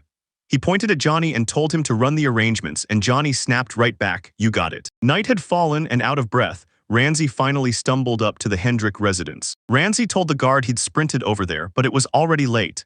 And the guard only grinned, said they'd been waiting, then waved him in like a maid escorting a guest. Ramsay tossed his things, yeah, even that fancy suit, and hurried after the mate straight into Darrell's private room. He burst into the room, threw out an apology for the wait, and hurried to make it right. Darrell shoved Ramsay into the room, introduced him to the other men, and then, like it was a mission, made sure everyone learned each other's names. That flashy dude was Gilbert, the kind of hair that practically screamed Count Berkeley. And the other guy sweating buckets was Oliver, the hair of Baron Lloyd. Ramsay clasped their hands and grinned, because meeting them was a real pleasure. They agreed, and Darrell said, "We've been friends since childhood, so now let us lend you our strength again." But Gilbert snapped back, "Nah, that's a toxic bond." That's why Darrell always shoved them straight into his messes. Then Oliver agreed, saying Daryl's reckless demands were draining the life out of him. Daryl cut through the small talk and told them to drop the pleasantries and get back to the real story. He whipped out a letter from Baron Borden and showed it to them. Gilbert snatched it up and tore into the words. It all comes down to this: Paul, the eldest, is the one who's supposed to inherit the Rugal territory, so Ramsay, the third son, has to hand everything back to Paul at once. If he refuses, they'll march the whole army to seize it back. Renzi shouted that this wasn't just a statement. It was a full-on declaration of war wrapped in pure, derelict greed. With their opinions clashing this hard, he said they'd have to settle it with a fight, because once someone called it war, there was no mistaking it. Earl Gardell was backing Baron Bordeaux. Everyone kept telling her that Earl Gardell came from one of the strongest military families in the country, and Gilbert warned them to brace hard for major losses on their side. Darrell snapped that the whole army's claim was a straight-up lie. Ramsay stays deadly quiet while Darrell keeps warning him. If Bartlett's territory gets swarmed by the whole army, they're finished. But if the Baron's land is left wide open, the frontier army will zero in on them next. Oliver said that meant they'd hit with 300 troops, and Hendrik nodded like, yeah, about right. Ramsay's stomach tightened, because even 300 could turn into a nightmare since it was almost the same number as their own citizens. Gilbert snapped that Baron Borden's force numbered barely 500 at best. So if he pulled 300 of them away, Gilbert's territory would get stripped down almost to nothing. Oliver nodded and told them, we'll bait them into the Baron's stretch and hit them in one brutal sweep, right off guard with Gardell's troops. Gilbert clocked the plan, and Darrell snapped that if Earl Gardell could muster 2,000 troops but keep 500 for himself, then 1,500 were lurking in the Baron's land. So if they underestimate those enemies, they're signing their own death warrant. Ramsay stayed stone silent as the talk rolled on. Oliver said that, depending on the battlefield conditions, they'd need triple the force to take a castle or fort. Then Gilbert turned to Daryl and demanded how many troops they could move. And he leaned in and said, I've got 2,000, she's got 400, Jill's got 300, and Ramsay's got. Right before he finished, he stopped mid-sentence and warned them not to expect too much from their force. Ramsay blushed at the comment, and Jill snapped back that it came to 2,700 because then the siege would finally be taken. They kept talking, and Ramsay glanced at the clock. More than an hour had passed, and this debate was just looping in circles. He knew he had no right to touch military strategy, but that question kept clawing at him.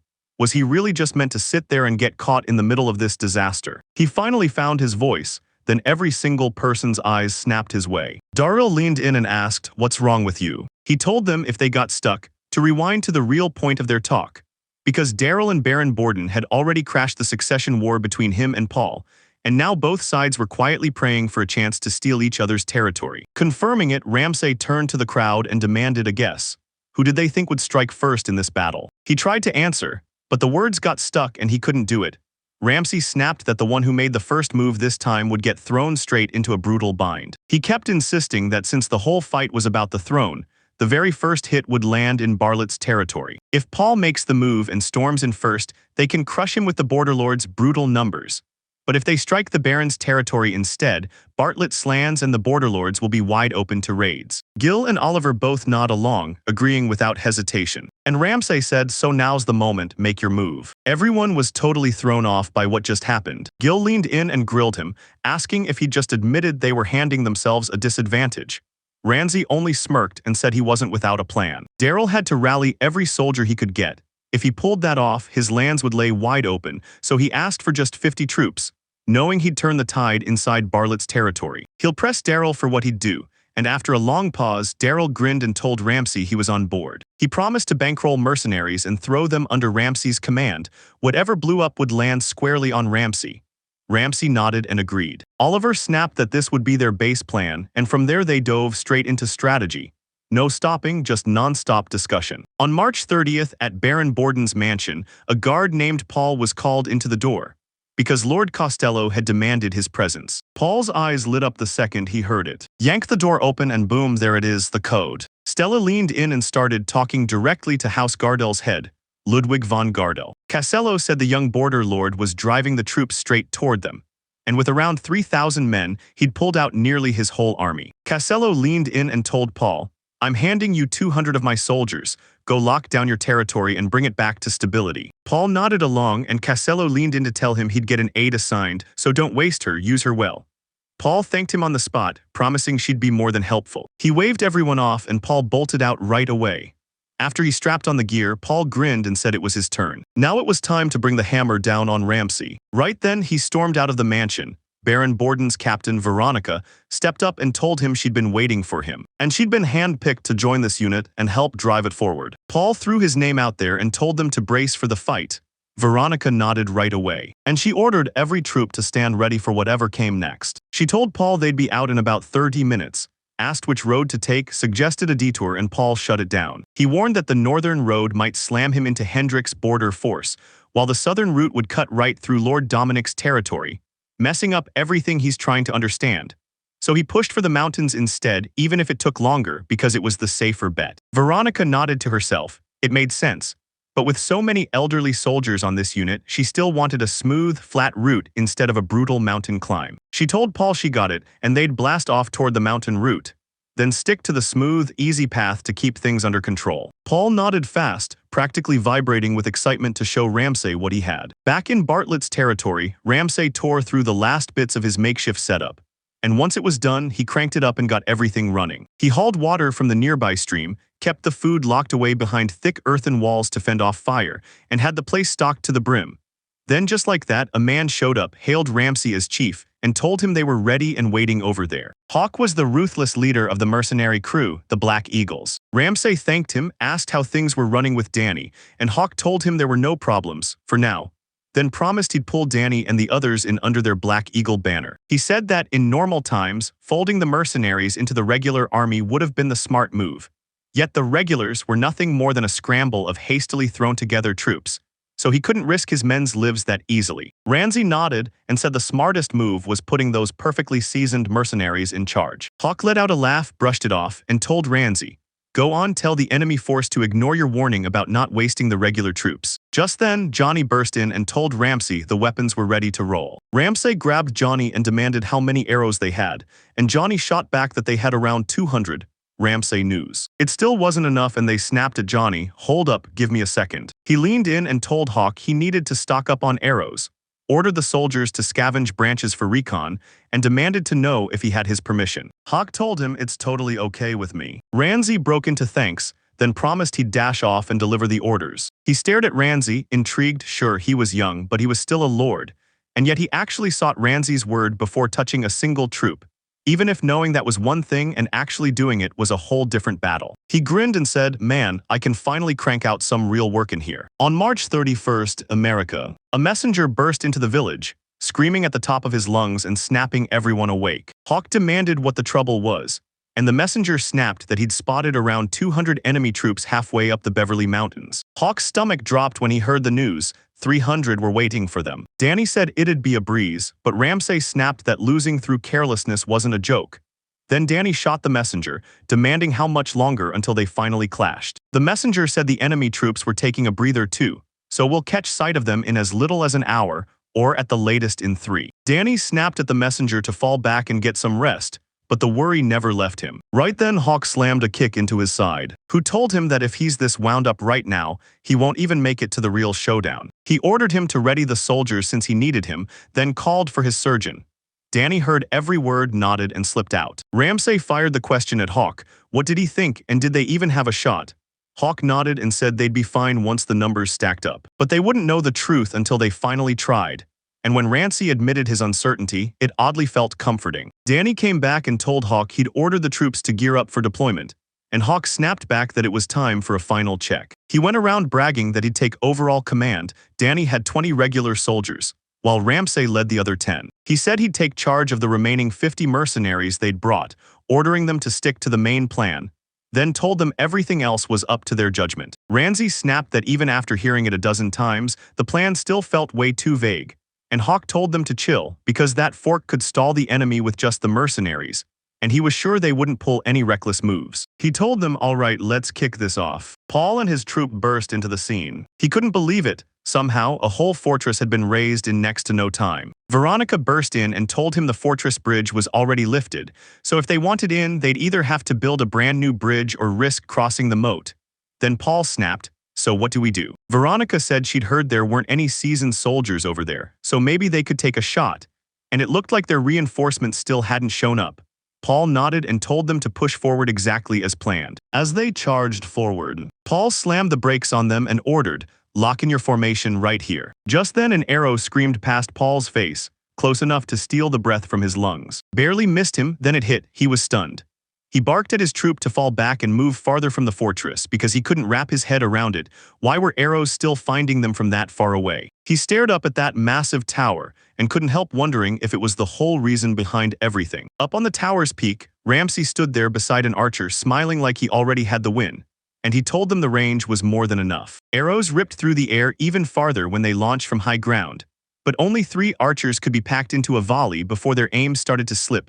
Still, hurling a barrage of projectiles was plenty to overwhelm. He leaned over the edge and told the troops below, "This is your shot, now's the time to strike." Paul's frustration hit critical levels, and he couldn't take it anymore. Veronica blurted that Ramsay was mocking them, and she scrambled to calm him down before he lost it. Then he roared at his troops to surge forward and bring back Ramsay's head. The archers gripped their arrows tight, following Hawk's command to hold, until they got close enough to unleash their volleys. A few heartbeats later, he barked an order and forced them to move. Then a deadly storm of arrows rained down on the soldiers. Danny shouted for them to keep firing and warned, "Don't let them get anywhere near the fortress." Hawk snapped, "Where's Ramsay?"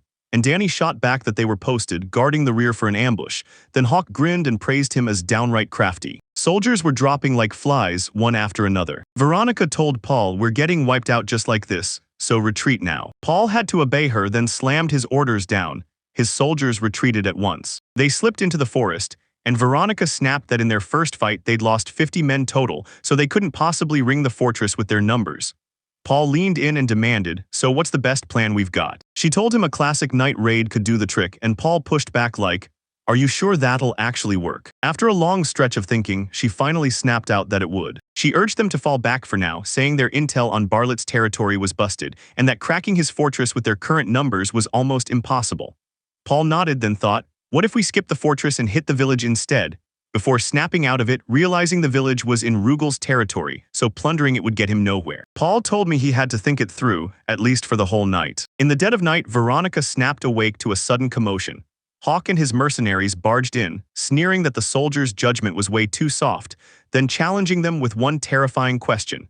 Did they really think they wouldn't launch a night raid? Veronica snapped at the troops, "Don't freak out, trust your numbers. Stay together and we'll hold the line." Hawk heard them and snapped that if they stayed glued together, they'd get crushed. Then he ordered his mercenaries to cause a mess, stir up the chaos, and vanish back out. Back at camp, Hawker spun around, and Ramsay fired off a compliment, then leaned in and demanded to know what they'd seen across the enemy camp. Hawk warned him their morale was cratering and the whole thing would crumble soon. Then Ramsay snapped at Hawk to go tell the soldiers to take a nap. Right before that morning charge, Danny barged in and demanded to know if we really had to do it. Ramsay's face stayed stone cold as he ordered, "If we're doing this, we hit them hard." Danny was freaking out, but Hawk stayed totally cool. Ramsay knew he had to finally settle his grudge with Paul right here, and that sharp gap in decisiveness was closing in on him fast. Hawk said he understood Danny's worries, but one reckless move could have cost them big. Then again, they'd probably pull back soon anyway. He said they should have smashed them on the way out, and then his squad, together with Ramsay's, would chase after them while Danny held the fort. On the morning of April 2nd, a messenger burst into Ramsay's presence, shouting that the enemy had begun packing up for a retreat. Hawk roared at his soldiers to get ready for a full-on charge, then demanded, "Did you actually rest?" And they shot back, "Yes." Yeah, he told Danny he was coming too because the Lord's squad was close by. He promised they'd take them out first, then split up, and Danny nodded along. They rounded up the soldiers and charged forward into the unknown. Hawk finally caught sight of them, and when he pointed, he said it looked like only about 30 were left. Veronica stood her ground, fearless and blazing with confidence, with her fellow soldiers right beside her. Hawk fired off an order to Danny, Ramsay, and the other soldiers. "No mercy, wipe them out without a second thought, and lock onto the enemy right in front of you." He barked charge, and they surged forward like a single unstoppable wave. Veronica's force crumbled under pure fear. Hawk demanded they throw down their weapons and surrender, swear they'd comply, and he'd spare their lives. Anyone who didn't want to die, step up and drop the arms. Veronica's soldiers threw down their weapons and begged Hawk to spare their lives, and Veronica couldn't believe what she was seeing. And Hawk told Ramsay they were in the clear, then pushed forward. Ramsay promised his squad would be there any minute. When he spun around, Veronica was still planted in place, shouting at the soldiers to back off, because she'd fight to the very end. Ramsay clocked her instantly, shouted for the soldiers to fall back, and then stepped up to Veronica, calling himself the army's commander and making it clear he could see she was a legendary commander. Veronica stepped forward, introduced herself as captain of Baron Borden's force, and told him she needed to talk right away. Rans blurted out an apology, swore he couldn't accept a one-on-one duel, begged her to just give up quietly, and promised he'd keep her safe. She still dug in and refused to budge. Ramsay thought it in the middle of it all, as if she was nothing but trouble, and the whole time, he couldn't shake the idea that they might have slipped away with Paul if things had gone differently. He told Danny we're switching roles, hold the fort down, and then ordered him to go back Hawk. Danny understood. He rallied his whole squad and drove them into a full-on chase after Hawk. Ramsay told her he could go at her pace,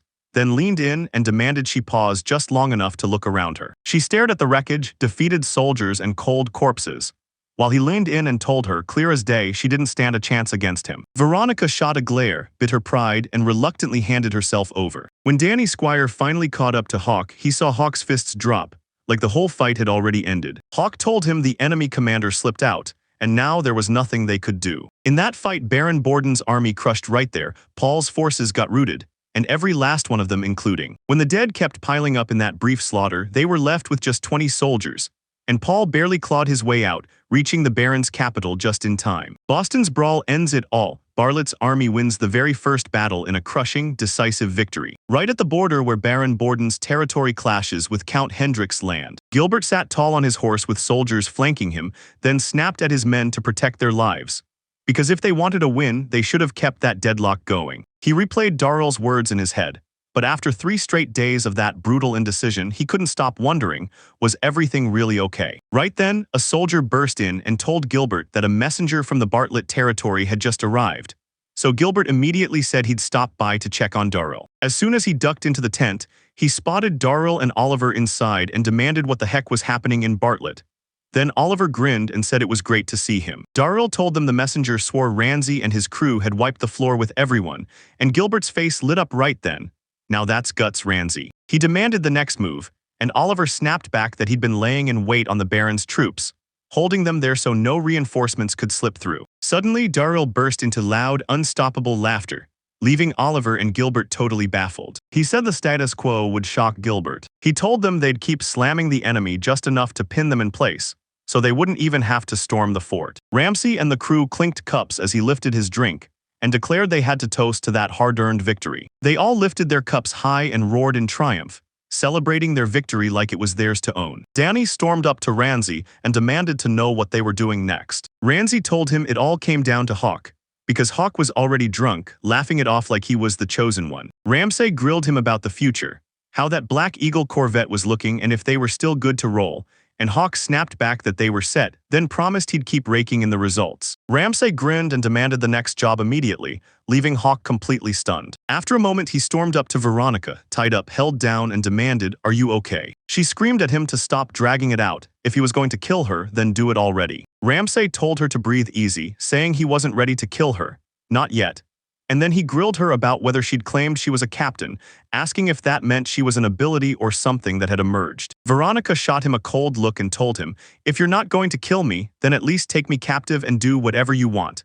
And Ramsay realized she wasn't hearing a single word. And he figured he'd just have to wait it out until she finally calmed down. Right before he could leave, her stomach growled loud enough to stop him in his tracks. And he demanded they negotiate. After a while, he snapped her bonds open and shoved food into her hands so she could finally eat. He leaned in and asked her to tell him everything about herself. She leaned in and told him, "I'm Veronica, 20 years old, and I'm a captain under Baron Borden."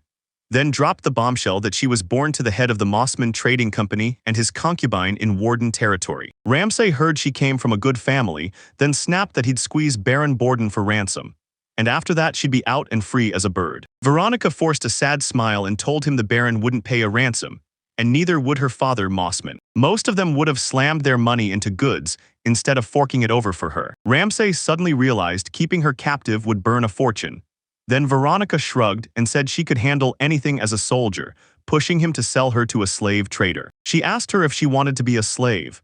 Then rage hit her hard, and she snapped that it was ridiculous, like who in their right mind would ever choose that. Then he leaned in and asked her what she wanted to do next. Tears nearly spilled out of her eyes as she blurted that all she wanted was to go home. Ramsay nodded like, "Yeah, that checks out," then pushed himself up to stand. He swore he'd do everything in his power to get her back home.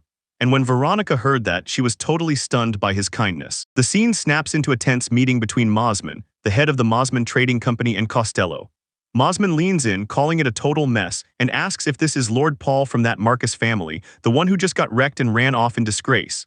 Costello grins right back, praising him by saying he's still got those razor-sharp ears. Losing 200 soldiers was a disaster of epic proportions, and he told him straight up that Paul was locked under house arrest there. Mosman said Count Gardel's reinforcements hit 1,500 strong, so no pile of gold could ever be enough. Cassel stared at him without a hint of fear, like the whole situation finally made sense. Mosman leaned in and asked what brought him here, and Castello pulled out a letter, saying a swift horse had just galloped in with a message from General Holland at Fort Code. It said they'd snatched Veronica and 20 more in Bartlett territory, and if they wanted them back, they had to cough up a ransom. Mosman swore he'd live to see Costello pay up like a king, then Costello bowed his head and apologized.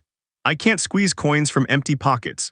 And thanks to Paul, he'd been forced to cough up condolence money for the families of 180 soldiers. Both of them locked eyes, staring like they were about to tear the truth out of the other person. The Muslim warned that if they left the captives behind, it would make him as a lord look terrible. Cassella shrugged it off. "No worries, we'll just act like we know nothing."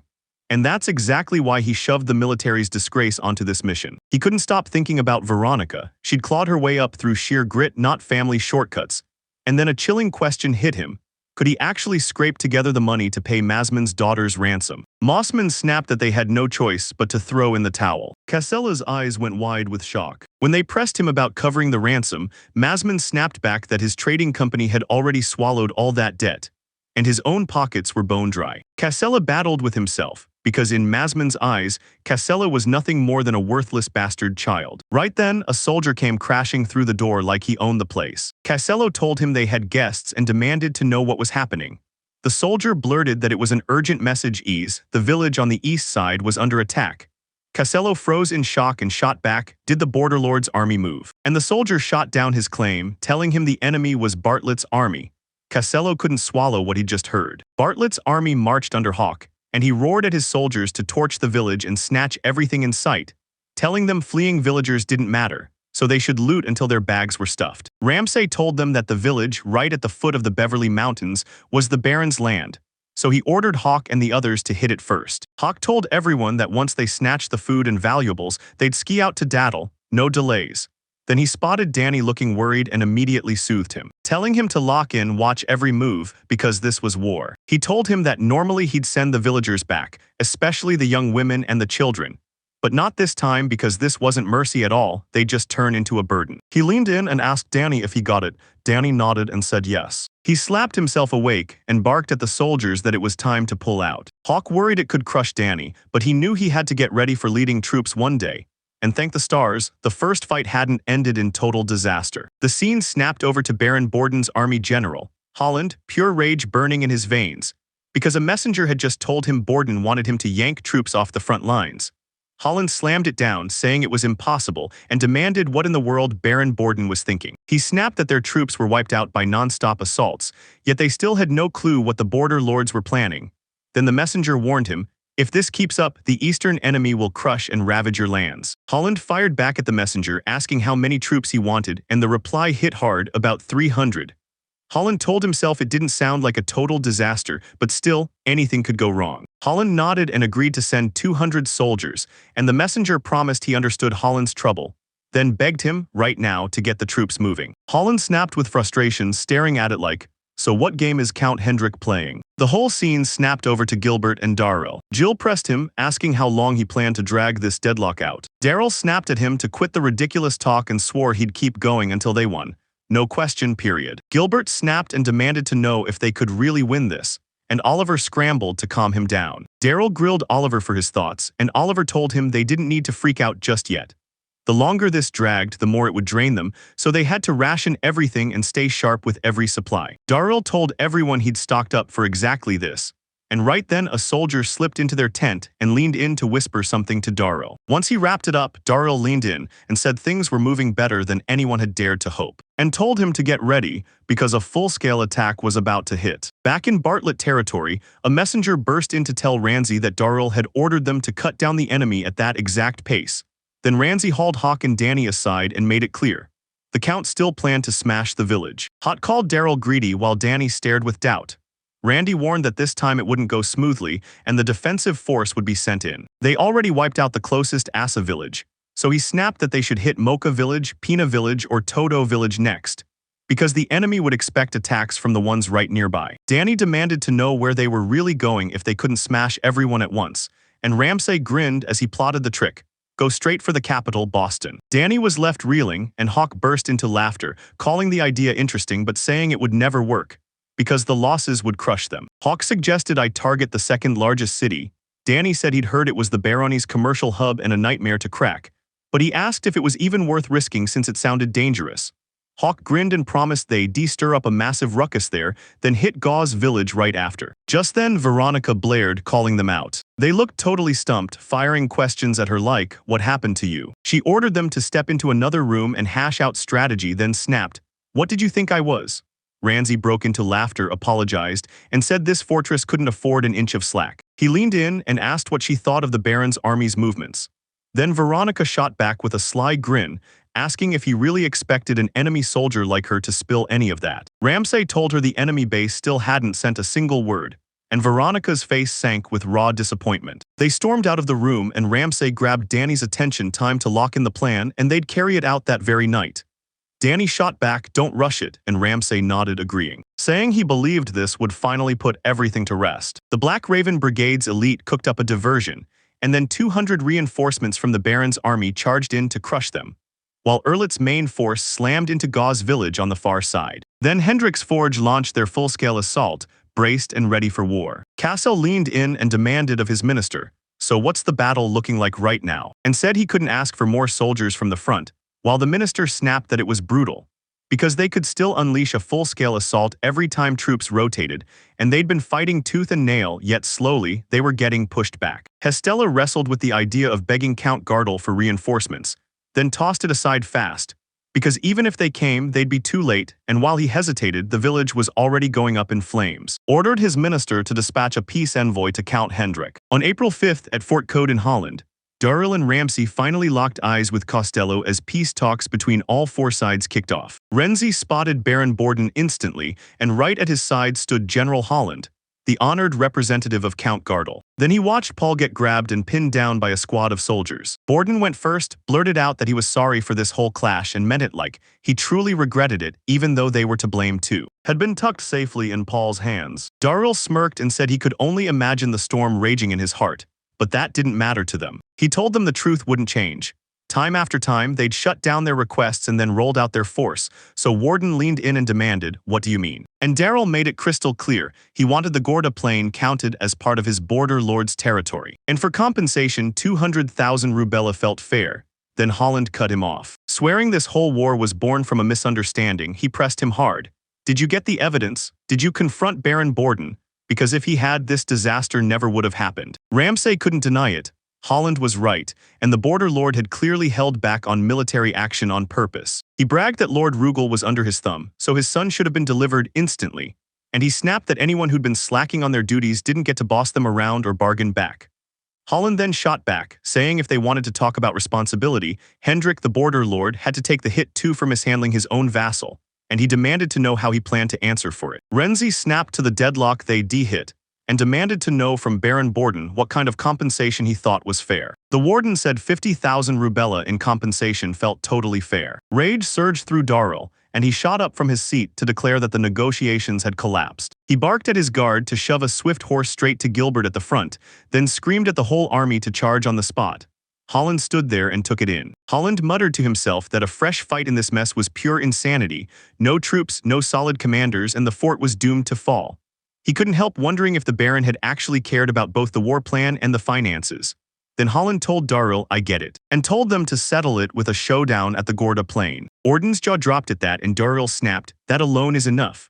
Holland then promised $50,000, rubella this, rubella that, so Daryl slashed the offer down to $150,000 and Holland finally caved, agreeing to make it a straight clean $100,000. He told Daryl to wrap it up for both sides and Daryl nodded, firing off one question, was Baron Borden satisfied? Borden said yes and Holland's smile hit like victory. They demanded everyone sign the treaty and hit the ceasefire, Right then Ramsay snapped, "Hold on, give me a moment." He blurted that negotiations weren't done yet, and the whole room froze in shock. Daryl burst into laughter, and Holland snapped that he was a tiny little brat. Ramsay laughed at the idea that he claimed he wasn't welcome there. Like the whole war was sparked by a lie, the Nat crowned him as the first target, the biggest victim of them all. Yet he insisted he never got invited to the negotiating table, and Holland just froze in stunned silence. Ramsay then demanded to know how he even planned to make it right after all that. After a breathless beat of silence, Holland told Paul, "I'll hand over the root cause of all this, then we'll end it peacefully." Ramsay and Paul locked eyes in a way that felt like the beginning of trouble. Ramsay leaned in and told him straight up he had zero use for that, leaving Holland and Borden absolutely stunned. He told himself plain and simple, "I'm not some warrior, I'm a lord." So he chased what actually helped his people, not empty honor, and when Paul was captured, that offer meant nothing to them. So he refused it. Warden snapped that Paul's rampage still wasn't the whole story, and Ramsay admitted it was mercenaries the Baron of the Border paid to do it. So yeah, Warden wouldn't get a single rubella out of this mess. Ramsay had a weird feeling in his gut. It was basically a lie. The shares with Hawk's Black Caring Group got settled before the conflict even kicked off, and he knew he didn't need to be brutally honest about it right here. Borden told Ramsay he could have the Beverly Mountains in full, and that was enough. Ramsay still asked for the foothills, but Borden shut him down and said, "Just the mountains, nothing more." Ramsay figured it was a fair compromise, then told them they'd better hand him a written agreement promising they wouldn't be on the hook for landslides or anything similar, and they agreed. Ramsay then slammed the ransom demand for Captain Veronica and her 20 captured men on the table, then instantly yawned it off, dismissed it with a shrug, and basically said, "If I don't get them back, I'm fine."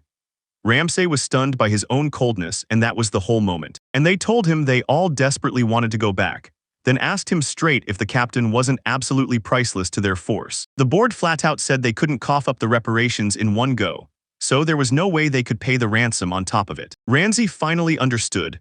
Veronica's father and that Muslim trading company weren't backing them up at all. Holland let out a heavy sigh and told them, "If we truly agreed on this, then we'd better sign that ceasefire right now." Daryl and Borden slapped their names on the document, then tore into a hard handshake that sealed the deal. Daryl told Ramsay he'd be back on the front line and ordered him to take command and reclaim his territory. Ramsay nodded and agreed. Then Holland pressed Costello about Paul, and Costello snapped that he should get rid of him. Renzi shot his brother a final look and steeled himself, saying goodbye in his mind, while Paul clenched his jaw and accepted he was beaten. On the Gorda Plains, that day ended with just one abandoned corpse left behind. Back in Bartlett's turf, Danny rushed up, grabbed him like an old friend, and cheered, "Welcome back, we did it." Ramsay insisted he hadn't said a word, but Danny snapped, "Is the war over?" And Ramsay shot back, "Yeah." Danny stormed off, shouting that he had to spread their victory to everyone. And when Hawk hurried in to demand the ceasefire terms, Ramsay snapped back that the Baron had surrendered the Gorda Plains and coughed up 100,000 rubella, only to get stuck with the Beverly Mountains. Hawks nodded like, "Yeah, that checks out," and shoved the list of spoils straight into his hands. After a while of planning, Ramsay leaned in and promised he'd grab food, textiles, and even some ironware, plus every other prize Hawk could carry. Hawk grinned and told him, "A reasonable commander, huh?" Then agreed because it sounded perfect. He stormed out, promising he'd fix everything immediately, then told him the lady was waiting in his room. When Ramsay stormed into his room, Veronica was already there, waiting with bated breath. And the second she saw him, her whole face lit up. But when she studied his face, she knew it didn't go her way. So she shrugged and told him it was okay, because deep down she'd expected this. She flopped onto the cot and dared him, kill her or sell her if he wanted, or skip all that and just enjoy her body instead. Ramsay stared her down and asked if she wouldn't join him, and Veronica nearly choked on the shock. Ramsay snapped that he couldn't stand the thought of selling her. So instead, he demanded she work for him as his loyal vassal. Veronica refused, snapping that her subordinates were right here, so she couldn't save herself and leave them to be turned into sleeves. Ramsay grinned and shoved two choices in her face. Refuse him and he'd sell every soul to the slivers, or say yes and he'd free the other captives. Veronica stared at him, her emotions crashing through her eyes. She stepped forward with her family, dropped into a bow before him, and announced her name was Veronica, then swore her loyalty to Sir Bartlett. Ramsay yanked his sword out and tapped her shoulder to mark the appointment, while another blade, tossed aside as useless, just got thrown into the ranks too. Was downing drinks and laughing with everyone, turning his victory into a full-on wild party. Ramsay burst in and immediately caught everyone in the middle of their wild, good time celebration. Eric begged him to join them, but Ramsay shook his head and swore he'd catch up later. A few days had slipped by since the peace talks at the Goda Plains, and everything still felt tense. The crisis finally blew over, and now the territory was alive with festival lights. Because with Paul's awful reputation as the Rugal Hare, the merger with the Bartlett territory was sliding along without a hitch. Willie and Kathy rolled in with a bunch of casts, going straight to everyone like, "This is a treat from the Lord. And if you wanted one, you grabbed it," as they kept repeating that message. "Thank you very much." They should have lined up, most did, and Ramsay couldn't hide his grin, convinced they'd won and that these smiles meant everything. His hand wouldn't stop trembling. This was his very first battle. Fighting turned out way scarier than he ever imagined. Like it ripped him out of his peaceful past and dumped him in a world he couldn't even picture. Yet he had to keep charging forward, fighting with everything he had to protect this territory. Because it was his duty as the Lord, and right then, Johnny stumbled in, clearly drunk. Johnny told Ramsay he was genuinely thankful for the cast, and Ramsay shot back that it all came from Johnny's own hard work. Then Johnny promised he'd keep pushing and never stop giving his best. Ramsay told him to enjoy himself, and while Johnny asked straight up if he was about to get drunk, Ramsay snapped back that he wasn't, because a whole mountain of tasks was waiting for him. He stormed back into his office and stared down the pile of tasks. First up, he needed to inspect the mountain land he'd just bought, so he told Rogers and the logging crew to handle it. Then he pushed for planting crops ASAP since stubble food was a real struggle, demanded they build a massive granary, and ordered the soldiers to start training for what's coming next. Right then, Danny showed up and quizzed him like, "So you're still working on a day like this?" Danny pushed a drink into Rand's hands, calling it a victory toast, and told him to celebrate with them. Ramsay nodded and immediately lifted the cup to his lips, taking a big drink. Danny let out a breath of pure relief because they'd finally made it through. Ramsay agreed. He kept saying they'd really done it, and that he owed Danny a mountain of everything. Danny snapped, "Stop, we're close." And when they both leaned toward the window, they saw every citizen smiling like the fight paid off. Danny admitted it was brutal, but his relief hit hard. He was genuinely glad they never backed down. Ramsay nodded and Danny bolted out, telling him to swing by later. Ramsay let out a breath of relief the moment Danny showed up to check on him. He looked out the window and saw two kids belting out songs and waving like they owned the sky. And he swore they'd do their best, protect that view for the future no matter what. On April 21st, Ramsay was minutes from leaving. He turned to Veronica and about to ask if she was ready. She told him they'd got 6 barrels of cash ready to move, and her men were lined up for the drop. Ramsay thanked her. Then she turned to ask if that was all they were going to take into the hen dues. Ramsay shot that down and insisted they greet Daryl first. Ramsay pulled up to the Hendricks mansion. Daryl stepped up and greeted him with a grin. Ramsay patted him on the back and praised his win. Daryl insisted it was all because of his hard work, and Ramsay laughed it off, saying he was just being too kind. He told Daryl he had to go right then, because he still had urgent business to handle. Just as he was about to leave, Daryl snapped his name and told him to swing by again that night. So Ramsay just stood there, totally baffled. He spotted Veronica outside, and she greeted him with open arms. As they pulled away, Veronica stared at the crowd swarming outside the mansion and muttered that the Border Lord's estate was packed to the brim. Ramsay explained that ever since they won the war and gobbled up more territory, merchants and nobles suddenly came flooding in, desperate to kiss up and get in good graces. He told her someone had told him to come by earlier, then leaned in and asked if she knew why. Veronica just shook her head and said she really couldn't say. They rolled up to Colin's trading company, and Ashley looked him in the eye like she knew exactly why he was there. Ramsay snapped that he was rude, and Ashley immediately caved in with an apology, then demanded to know what the heck was happening that day. Ramsay grinned and claimed he could take him with the wine they'd brewed on their turf. Then Ashley snatched the bottle and tasted it herself. He grilled Ramsay on what the wine could fetch, and Ramsay tossed out 3 to 5 rubella. Ashley cut in and said it was worth about 3 rubella too, so that locked in their buy price at just 1 rubella per cup. He watched Ramsay roll in a giant barrel and instantly decided, let's punch this up, add some color, and sell it for 2,000 per barrel. Ramsay mulled it over and said they didn't need to turn it into cash like last time. Then he asked Ashley if he had a loom in the livestock, and Ashley nodded, claiming they had everything. So Ramsay priced the loom at 3,000 rubella, the goats at 4,000, and the chickens at 3,000. Randy threw out the idea, trade those 2 chickens and a loom for 4 barrels of wine, then admitted to himself that demanding a 1,000 rubella discount might be asking for a little too much. Ashley pressed Ramsay about the other 2 barrels, and it totally caught him off guard. He said if Ramsay was selling them, he'd trade him 1 loom and 1 rooster, no less, and with that he could finally grab all 6. Ramsay nodded and said the amounts were even, then pressed, yeah, but why? Ashley told everyone those quarter sales numbers were looking seriously grim. Ramsay heard that and snapped, deal, saying the price was perfectly fine.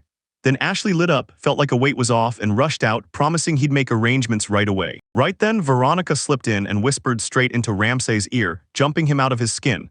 He snapped that she couldn't do that and she immediately apologized. She asked if it was okay and then hit him with the truth. If she'd negotiated harder, she would have hauled in way better terms. Ramsay said it could be true, but he'd still lean on Collins's trading company down the road. So it was a real give and take, and Veronica nodded hard, reminding him that merchant connections mattered. Ashley showed up, sweating out an apology for making them wait, and promised him the arrangements would be ready by tomorrow morning. Then even said she'd prep some young, lively chickens, and told him to swing by before she headed home. They took off and Ashley waved them off like she was saying, "Don't forget me." He told Veronica the soldiers who rode with them would score a free night, then pressed, "What about you?" She smiled and said she'd be right there. Because hey, she was his bodyguard after all. Ramsay clocked it instantly. Her attitude was nothing like the days she'd been a prisoner. He asked if they should head back to the border lord's estate, praying they wouldn't hit him with unreasonable demands. He burst into the mansion and immediately found it packed wall to wall with people. Ramsay and Veronica snapped with fear when he realized this wasn't just a gathering. It was a victory party, and he couldn't stop thinking, what in the world is the border lord planning by inviting someone like him? Spotted a bunch of fancy, high-class people huddled together, chatting in whispers like they were plotting something big. Then Daryl burst in and told him it was great to see him, urging him to slow down and savor every second. Veronica squirmed and told Ramsay she wasn't used to places like this. Then Ramsay shoved a scorching hot dog straight into her mouth. Then he told her he couldn't read Daryl's intentions, but come on, it was a party, so they shouldn't stress about what lurked around them and should just dig into that delicious food. They both dug into the food, laughing and enjoying every bite. Then the lights shifted and an announcement blared that Daryl was about to say a few words. He strode onto the stage, thanked everyone for showing up, and admitted he was still green compared to the rest. Then he said that every bit of that victory belonged to the Plains, to all of them, and to his amazing comrades. He said he wanted to tell them how grateful he was, and thank them from the bottom of his heart. He kicked things off by naming Gilbert of the Berkeley family, claiming he'd fought like a monster on the front lines and dropped countless enemy soldiers. Then he turned to Oliver of the Loy family, praising him for running logistics and keeping supplies flowing from right in the back. And then right at the end, he finally said, Ramsay Bartlett stood up and insisted, "I'm the real hero behind this victory." Ramsay froze when that sudden call-out dragged his name right into the spotlight. Daryl told them Ramsay mapped out the whole battle with a picture so vetted they could trust it. And without him, there's no way they'd pull off the Gorda plan. Ramsay just sat there stiff as Daryl marched over and demanded everyone pile on the highest praise for him. Gilbert and Oliver burst into laughter, while Veronica flashed a cute clap right at him. He called the three of them up and told them to step onto the stage. Then Ramsay suddenly panicked about the speech, worried about just how good Gilbert and the others were, and when they finished, Ramsay asked with a shaky grin whether he could go up next. Ramsay told himself he had to get through this with zero drama and stay invisible, then he kicked off his speech and introduced himself. Ramsay Bartlett. He declared this win was Duke Hendricks, and the lords of Gilbert and Oliver's too. Then he swallowed his pride, apologized for every shortcoming and said he'd keep grinding to sharpen his skills so he could help Daryl even more. After the speech he was completely spent, and then he collapsed sick as a storm. Veronica clocked it right away and rushed to the maid, saying her lord felt awful and she had to help. She begged for a room and the maid led them to a private one. Ramsay let out a gut-wrenching sigh, like his world had cornered him, and Veronica frowned, asking why it wouldn't be a good thing that Duke Hendrik and the other nobles had finally acknowledged him. Rand said that at that very moment the royal family was torn in two. Some followed the Duke of Agnes, others backed Prince Emil, and the Duke of Agnes was firmly in the Baron's corner. So yeah, someone forced him to stand up in public and throw in his lot with Baron Hendrik, and that meant the Duke's side too, even though he swore he never meant to pick either faction. He realized the damage was already done, and the thought hit him. If he wanted balance, he had to start building links with the princess faction. At dawn, he stormed out of the mansion, so Anthony blurted, "You're leaving this early." And Ramsay nodded, confirming it, then thanked him for letting him crash there for the night. He told him to pass along his regards to Daryl. Anthony nodded, said he got it, and told him he could drop by any time. And he ended up being their priceless lifeline. Then Ramsay awkwardly blurted out his thanks. As they stepped out, Ashley caught them, flashed a grin, and asked if he was ready, then told him to take it back immediately. Ramsay nodded fast, saying that place was downright terrifying and he just wanted to get home. Ashley caught on that this was all about yesterday's victory party, said his lord was there too, and suddenly everyone was buzzing about Ramsay. Because they knew Ramsay was his guest, and the town was already spiraling in panic, while Ramsay watched word of himself race through the streets. Ashley loaded up the cart with everything she promised, and every detail they hammered out. Ramsay muttered that they needed to expand the territory fast before more trouble caught up to them. Then he turned to Veronica and demanded what they should do to boost the village's population. She mulled it over and said, "Let's push for marriage or just buy some sleeves," and Ramsay suddenly snapped into focus. It all boiled down to one thing: getting money. On April 30th, Danny and Eric couldn't contain their excitement. Ramsay was finally cooking up a brand new dream. Ramsay told them, "Come on, both of you, try it," and Eric shot back, "Is it different from fast?" Ramsay told him he was planning to brew something stronger than K-Fast, so he figured they'd better taste it first. Eric and Danny tore down the glass they were handed and got hit with a brutal jolt in their bodies, so they demanded what it was, and Ramsay smirked that the drink was 10 times stronger than class. Then they snapped that he should have warned them and made them wear them first. Eric blurted that the drink was absolutely insane, and Danny said, "That's my first time ever trying it," before asking, "So what is this drink?" Ramsay broke it down. "It's called whiskey. It's made from processed and fermented rye, and then it gets distilled to pull out the alcohol." Danny finally got it. That's why Ramsay kept showing up in town buying copper and glasswork. Ramsay asked how it tasted, and Eric grinned, "Delicious." Then Eric reached for one more glass before anyone could stop him. Ramsay grabbed both of them and booted them right out. Then they slammed on the door, insisting they just wanted to sip. Ramsay realized the real problem wasn't the process. It was the amount, because he hadn't even pulled out the 120th of the mash he'd prepared, and he knew he had to invent a far more efficient distillation method. Right then, Veronica burst in, shoved Eric and Danny aside, grabbed Ramsay's attention, and declared that a messenger from Baron Hendrik had finally arrived. The messenger shot Ramsay a look and demanded, "Are you Lord Bartlett?" Ramsay nodded and confirmed that. And the messenger shoved the letter into his hands, growling that it came straight from Count Hendrik's office, so he'd better read it. The messenger left in a hurry, and Veronica snapped that he'd been downright rude. He never even bothered to dismount his horse. Ramsay just shrugged and said maybe the guy didn't exactly have the authority to back it up. He tore open the letter and dove into the words, and Veronica leaned in, demanding to know what it said. Then Ramsay finished reading and said. He wasted no time and ordered Veronica to crank up the training sessions from that moment on.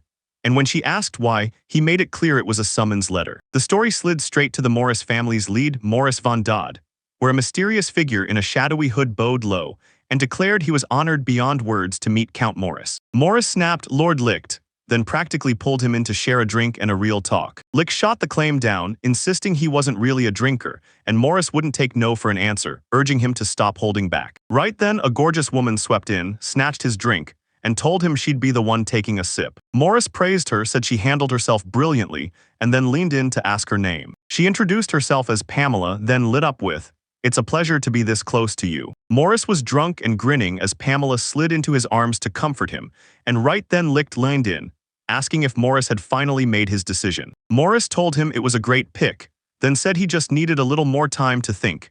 Exactly the kind of answer Licht had been getting for a while. Pamela leaned in and urged him not to say it while everyone waited with bated breath for his quick jump in. Then Morris tried to speak, but Pamela snapped, cutting him off mid-word so he couldn't get a thing out, insisting she lay out step by step just how joining them could change everything. She leaned in and whispered that she'd have him all night, no rush, just letting the moment stretch. Morris got all flustered and blurted that they should talk non-stop all night long.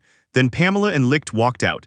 Pamela turned back and promised she'd see him later. As soon as they burst out of the room, Licht caught up to her and apologized for putting her through all of that. Pameless called it the perfect case of putting the right person in the right spot, then asked if he'd noticed her eyes, because he was already halfway there, and told him to back off, insisting he wouldn't fall for that foolish Count's tricks. Licht finally got it and promised, "I'll come back and report that, Count." The ruler of the Mado Kingdom had finally flipped his allegiance and joined the Pandora Empire. The story snapped back to Ramsay as he tore through the streets, racing straight for Daryl's place. In the letter, Daryl confronted Ramsay, warning that Duke Ignis had finally snapped. He'd ordered the traitor Morris taken down, because Morris was secretly teaming up with the Pandora Empire to topple the state. He also begged for him to join the force and take command, and they hoped those hard-earned wins would be shared. Right when Ramsay rolled up to the mansion in Net Daryl. Ramsay couldn't believe it. He'd never thought he'd be coming to visit so soon, and he sure didn't expect to get summoned by him like this. Daryl burst into laughter, fired off a question about whether he'd been surprised, and declared, "That's right, I've always been a pretty ruthless trickster." Ramsay grinned and said it felt like an honor to finally witness that side of him. Ramsay snapped the truth into focus. This whole plan had been set in motion since that party, and he pressed, demanding to know exactly when the deployment was scheduled. Daryl leaned in and told him it was in Nidme, then promised they'd descend 1,500 troops, led by the already introduced George. Ramsay told himself there was still time to do this right, then pressed on about the other nobles. Darrell answered that Duke Ignes, Count Ronald, and Viscount Dennis would be there too, and if everything lined up, Marcus Lure would push their numbers past 10,000 soldiers. He told him Ramsay would be under his command, and Ramsay shot back, asking whether rewards would be waiting for him and he told him, of course, those lands of the counts that would be abolished. They'd be handed out again based on merit. Ramsay said that a stretch of land out on the far western edge wouldn't do him much good, and Darrell nodded like he got it, then promised he'd make it up to him some other way. But it took real, brutal effort to pull it off. He demanded 100 soldiers from the Bartlett territory, and Ramsay nearly choked on the shock. Darrell kept pressing the same demand on Ramsay, get 100 soldiers ready, and once they were set, he'd finally hand over some real authority. He remembered Veronica promising she could rally about 50 troops on the spot, and he knew boosting the numbers in a month wasn't possible, so it wasn't really about the math or Kenya at all. Dara still wanted him to pull it off, no excuses. Ramsay asked if he could also reach out to the Black Raven Guild, and Darrell agreed right away, but with one catch. He said that, since he's hiring mercenaries, he'll have to pay from his own pocket this time. Ramsay agreed, then nodded to himself, because he knew war always demands cash, and he never dreamed it would hit him this hard. Darrell promised he'd reveal their base location, scribbled the directions on a scrap of paper, and told him he really hoped his negotiation went smooth. After a bit, Ramsay finally reached the spot, and there it was, a gigantic door looming in front of him. He thought places like this always dragged in shady troublemakers, but he couldn't afford to be choosy. He strode in and caught Hawk wiping his glasses. Hawk spotted Ramsay, lit up and welcomed him. Ramsay pressed him, "What are you doing?" And Hawk grinned, "This is where my bar lives, right here." Hawk leaned in and told him to sit down, saying he had something coming for him, some milk fresh and ready. After he finished the drink, Ramsay leaned in and demanded the Black Raven Guild's help again. Hawk snapped, "What now?" And Ramsay shoved a letter into his hands where Hawk spotted the shock. The dupe had personally summoned Ramsay. Ramsay demanded 100 soldiers ready to go, and Hawk snapped back that it was more than reasonable right. This was a whole lot of bodies, and paying for every single one would drain a fortune. Ramsay said he understood, and that he needed 70 of them from the Black Raven Guild. Hawk mulled it over and said it would cost about 100 rubles per person. Then Ramsay did the math to 7,000 rubles and shot back, "So when do I bring it?" Hawk told him no need to sprint, "Let's see if you can pull those numbers together," then promised, "I'll reach out to you in a few days so you can come to me." Ramsay watched him lunge and throw the man out of the bar, realizing there was nothing left for him to do. So he turned to head back, then realized he'd better reach Ashley before it was too late. When he finally rigged back, he realized he was broke, and he had nothing at all. He just pocketed a fat 50,000 rubara from the Duke. But once he took in Veronica and her soldiers, plus the mercenary pay for Hawk and the gear for Ashley's crew, it all got slashed down to a measly 300 rubara, and that was for only one person. With everything laid out, his money had crashed to under half, so he had to slam the brakes and rethink production across the territory. Right then, bam, someone knocked on the door and Veronica stood there. She told me he barricaded himself the second she got back, then blurted, "What's the deployment status?" Ramsay told Veronica they'd have to ship a full 100 troops to march on Count Morse's territory by Nidme, and she nearly choked, because that was an enormous number. If he was just a viscount, even 20 would have done the job. So she demanded to know how he planned to round up so many people. He told her he couldn't handle this on his own, so he called in the Black Raven Guild to build it. The second Ramsay heard that, a switch flipped in his mind. He slapped his hand over his face, snapped that he'd been played, and that was the whole reason, then dropped his head in pure disappointment as Veronica pressed him, asking what he meant. Ramsay told her it was fishy to demand 50,000 rubles up front, and they still coughed up that massive sum just to use him, cut off his exit, and shove him onto the battlefield. So yeah, he had to lean on the mercenaries. He also knew the Black Raven Guild would pay the Duke back with part of the money. Ramsay finally clocked it. This whole thing was a setup from the very beginning, and he snapped. He stopped himself and snapped, "There's no point in drowning in sadness." Then he told Veronica he'd asked the Black Raven Guild for 70 members. Veronica nodded and said they needed to pick the 30 who would actually deploy. Ramsay blurted out that she and Danny were on standby, and she froze in shock.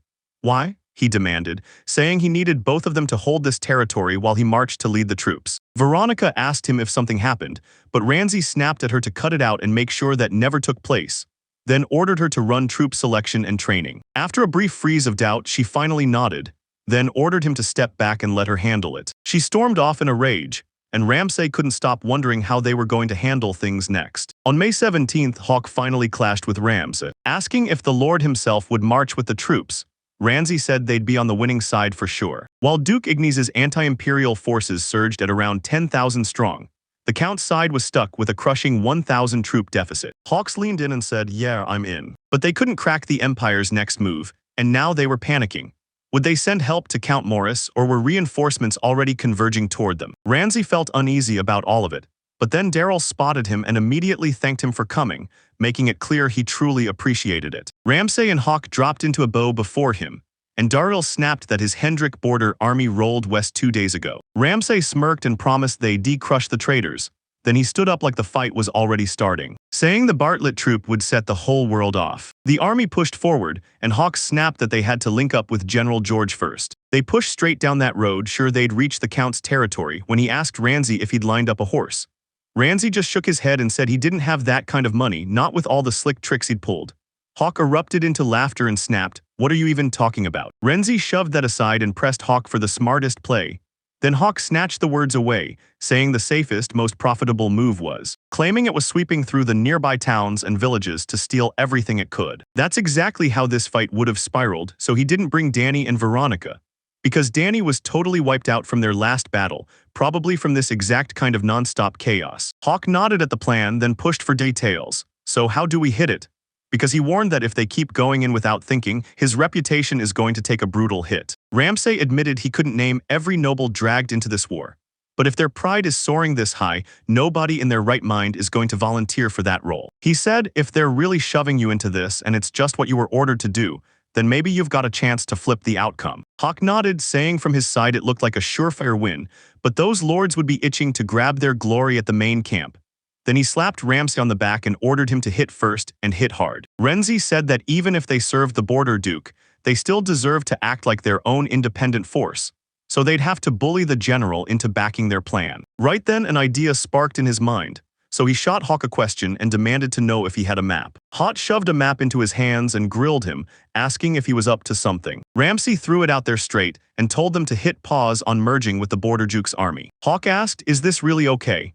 Because the Duke himself had given the order, so Ramsay snapped back that they'd been pushed around for too long and it was time to hit back. At the front lines, the Hendricks army's general erupted in rage, demanding to know what the Bartlett army was up to. He and the other Viscounts were already there, standing by to greet them as soon as they arrived. One Viscount snapped, "Maybe we never should have dragged them into this fight," and another shot back, "If they're fresh in our camp under the Count's frontier, can they even raise a single soldier?" Someone else chimed in that they'd been soaking up compliments at the victory party earlier, then immediately asked if they'd gotten too cocky right then. A messenger burst into the tent, shouting that a message had finally arrived from Lord Ramsay. The general stared, realizing that the messenger flashed the Bartlett crest and fought like they finally had the luxury to suit up and come fully equipped. He demanded the messenger tell him where the Lord was, and it looked like their meeting had been pushed back.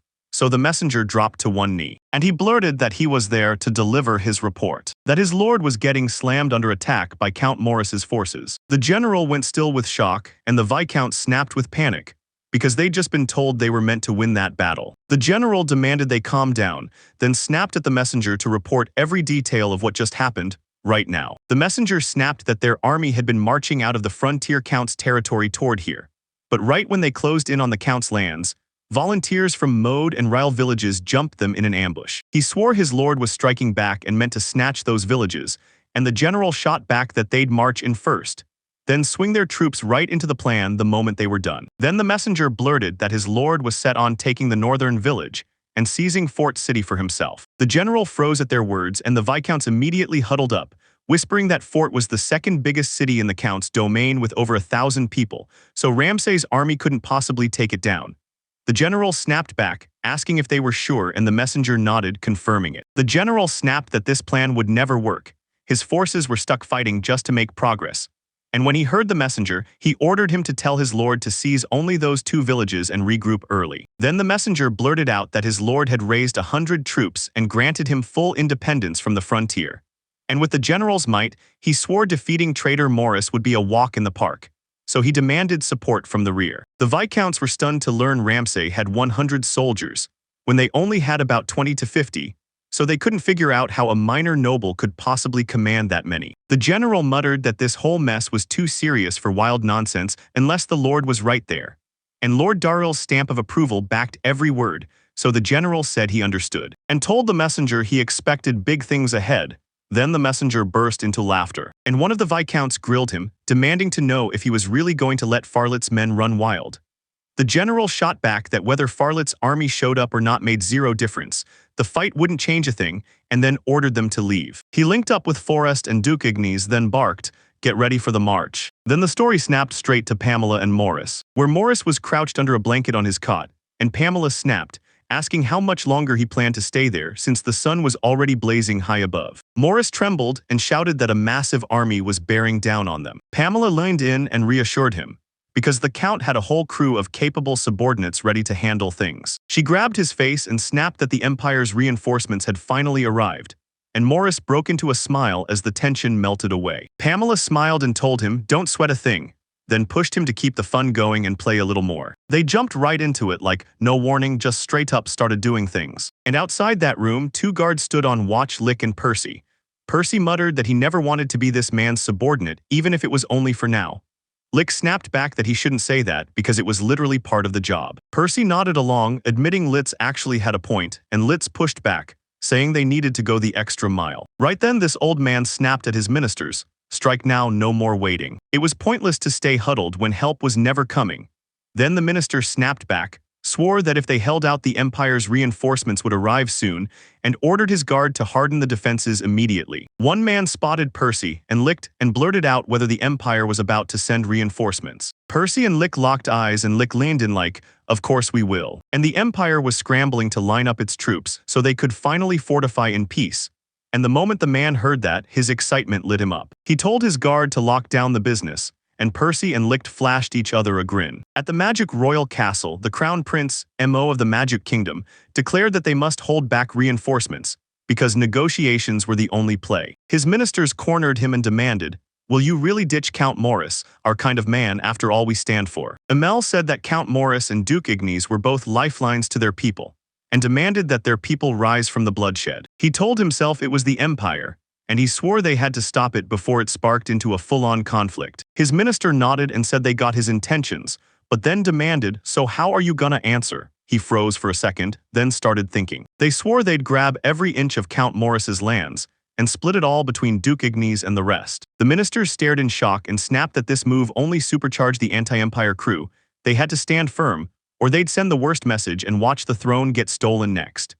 They insisted they should seize this moment to hit back with the Empire's full power or go even further and wipe out Ignis' faction for good. And you'll see this for yourself, clear as day, right in front of your eyes. He told himself he had zero desire for the throne.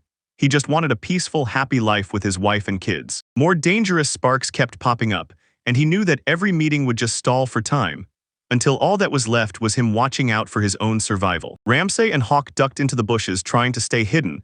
Then he had to head back to his house, even though he didn't want to, so he went back anyway. Ramsay and Hawk were hidden in the bushes again, and we're really grateful you joined us today. Thank you so much for being here. He fired a question at Hawk. How big was the village? And Hawk answered that they were on the small end of the scale, so with that many people, it wouldn't be a problem. He leaned in and told Ramsay he'd nailed it. He made it look like the village struck first, so they could rush into the nearby settlements and use that first attack as the excuse to plunder. Ramsay snapped that joining the main force wouldn't earn them much glory. Honestly, they weren't even expecting anything from them. So it was way safer to stay independent, roam free, and grab money for themselves. He told him to stick to the plan, and Hawk shot back, "You can count on me." The moment the danger hit, the whole village bolted forward like a swarm of hawks. He ordered the soldiers to drain the village for supplies, then told the villagers to huddle together in one spot. No fighting, no panic, because if they just complied, they'd all be set free. Renzi realized he had to outplay every move to dodge a nasty reputation for Bartlett. They hit the plan in 2 steps. Flank the village with the Black Karen gang and Bartlett's force, then snatch hostages to crush the villagers into surrender. While the Black Heron crew swept the village clean for treasures and gear, they hoarded just enough food for the march, then shipped the rest straight to Bartlett's territory. After that, they loaded 4 soldiers onto one cart and sent the untrained ones back. Once everyone finally packed into the town square, the last thing left was Ranzi's speech. He threw out an apology, bowed so low his head nearly touched the ground and stunned the villagers. He told them he hated having to use rough tactics, but he couldn't disobey Baron Hendrik's order. Still, he swore he wouldn't hurt a single one of them. He urged them to flee straight to Count Morris because the other villages weren't safe. Then he quickly apologized again, leaving the villagers to wonder if the Baron had orchestrated all of it. In the end, they nodded and headed for Count Morris. Hawks caught it and immediately called out the Ranzian actor. After they crushed Rose Village, he grabbed Ramsay and demanded to know what came next. Then pressed him hard on whether he was truly plotting to hit Fort. Ramsay mulled it over and Hawk said, "I handle tactics, so stay out of my strategy." And Ramsay nodded, thanked him and pushed them to move on. Now it's the 21st of May. In the west of the Kingdom of Madoc, in Count Morris's territory as planned, a storm of anti-imperial power had assembled. 10,000 troops ready to strike. Prince Agnes himself stood right at the front, commanding the army like a warlord. He called in the viscounts and counts, thanked them for showing up and made it crystal clear. He was deeply grateful. He told them they must have heard the rumors. Count Morris was leading the empire, and no matter how many times they'd tried to explain, he just laughed it off and started beefing up his own force. So he demanded they stop this right now. They'd have to slam their differences aside and unite this nation, shaking from internal chaos and hammered by threats from outside, so they decided there and then, take down Count Morse right here, right now. Everyone in that room was on board, and a man called Rossi stepped up and urged them to get straight to the military council. He told them the enemy had around 2,000 soldiers, and they were already hunkering down and fortifying for the fight. Morris was betting everything on Empire reinforcements. He insisted they had to smash them before those troops showed up, and when one of the counts asked whether they should hit with a full-on assault right away, he didn't hesitate. Rossi warned him that the Empire was lurking and this price would crush them, so he pushed to cut their losses. Then another count demanded, "So what do we do now?" Rossi opened her mouth, but a soldier cut in and barked that a messenger wanted to speak with General George. George hesitated, not wanting to let the messenger in during that crucial meeting, but Rossi waved it off and said it was totally fine. This could be urgent. The messenger burst in and George immediately clocked him, "Bartlett's guy." "So what do you want?" George demanded. And the messenger burst in saying Lord Ramsay sent word. His plan was simple. They hit Mode and Rose Village, but every villager slipped away and hid inside Morizia Castle. Jurg reeled from the shock, thinking that in battle chaos is the usual, and he'd still let them slip away. He grabbed the messenger and demanded why they hadn't captured the villagers, and he snapped back that marching villagers to Morris Castle only fueled the enemy's strength. Then the messenger rushed in with the real reason. They hadn't taken them yet because their supplies were running dangerously low. George snapped that they should have wiped them out, then demanded why he even let them slip to Morris's side, only for the messenger to say his lord figured it was smarter to take the castle. George was left totally baffled, and Rossi grabbed the messenger and demanded, "Did my lord really say that?" The messenger nodded and confirmed it. "We're marching on nearby villages next and will drag the villagers straight to the castle." Rossi snapped at the messenger to get lost, but right before he left, he pressed on and demanded his lord's name. He told them his lord's name, Ramsay Bartlett, the Viscount serving under Baron Darrell von Hendricks. Agnes praised the messenger for a job well done, then ordered him to leave right away. Rossi stared inward, wondering why he hadn't wiped out the villagers and marched them straight to the enemy's castle. If they could turn that to their advantage. Rossi told the crowd, "So yeah, this wasn't just a fight, it was a full siege. Surround Count Morris's castle and pound it until it breaks." Everyone froze in shock, and one of the counts snapped that he couldn't possibly agree to this because they weren't some lowborn rabble. They were real nobles, soaked in tradition and prestige, and that kind of disgraceful fight would stain their honor for good. Rossi heard that and muttered to himself, wrestling with the crushing duties the nobility were supposed to carry. And still, one brutal truth hit him: someone had to rule the territory. He swore they'd protect their prestige first, even if it meant ignoring practicality. Then Ignis turned to Rossi and demanded an alternative. Rossi fired up the crowd, telling everyone to shove through now before the Imperial army caught up. And then he demanded that once this was done, they rush, gear up, and hit the west. Sam noticed Rossi staring off into the distance and snapped, "What's wrong? Why are you so lost in your thoughts?" And if there was something eating at him, Rossi didn't beat around the bush, she said the count. Ramsay Bartlett's jaw-dropping insight into the battlefield. And the setup was honestly pretty fascinating. The story slid over to Hawk and Ramsay, then Hawk leaned in and demanded, "So what's the next move?" They'd already swept up nearly every village, and the only one left clinging nearby was Fort Ramsay. Ramsay nodded, admitting they were bleeding troops fast and couldn't keep hauling the supplies they'd stolen. Ramsay told them to act like they were closing in on Ford while they waited, and Hawk immediately asked if they could pull it off. With a crowd this big, you couldn't box them in. Then, just like that, a soldier showed up at Ramsay's side. Ramsay and Hawk both jolted in shock when they heard this wasn't over yet. There was still a stretch to go, but a small cavalry unit was riding toward them, and nobody even knew who they belonged to. Hawk snapped at his guards to scramble fast, gather up, and get ready to intercept. Renzi couldn't shake the question, was that tiny unit here to spy or to deliver a message? Then they rolled in, and Hawk slammed the brakes, stopping them cold and demanding to know who their commanding officer was. Even those men from the unit swore they were General George's messengers, sent by Baron Hendrik, and they fired straight up, asking if they'd found the army of Ramsay Bartlett. And Ramsay backed it up. I'm Ramsay, plain and loud. And when the messenger finally laid eyes on him, shock hit, then he blurted an apology for addressing him while still on horseback, and told him the general had called a meeting, so he needed to sprint, regroup fast, and get to the main camp. They told him the main camp sat to the southwest, and once they were done, they split off. Then Ramsay leaned in and pressed Hawk for his thoughts. He said the second they recognized the independent cavalry, they called a meeting right away. He admitted he didn't understand it, but he knew they had no choice but to go. Ramsay ordered his soldiers that the break was over and they were marching out. Then he couldn't help wondering if the battle had shifted. After a while, he finally reached the main camp, and Hawks just stared. There were soldiers and people everywhere, and the sheer scale blew him away. Then one guard rushed up, asked if Lord Bartlett was there, and sprinted off. Ramsay said it straight. Yeah, it's me, Ramsay. Then he clocked how spotless the guard looked and couldn't help wondering if he belonged to some high noble. Ramsay spun in shock when the guard recognized him, then blurted that Duke Agnes demanded his presence. Come with me. And Ramsay went still at the news since the Duke was actually here. Hawk had to pass the army to him. Then, when he saw the Duke show up, even Hawk was stunned, so he pushed Ramsay ahead and told him to go. After a while, they reached a tent, and the guard strode up, blurted out that he was there to see someone, apologized for barging in, and announced he'd brought Lord Bartlett with him.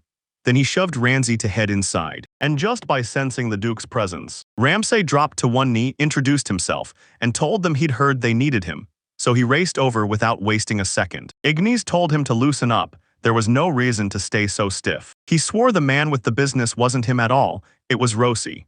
Then Rosi leaned in and introduced himself as the Duke's aide. He leaned in and told Ramsay he had a few questions to get answers for, saying Anis was a good-hearted man who wouldn't snap or rage over little things. He demanded to know why his army had stormed those villages, and Ramsay snapped that they'd only struck to weaken the enemy. Rosi nodded and said he could always crush the villagers and cut production, but then she snapped, "Why'd you let them get away?"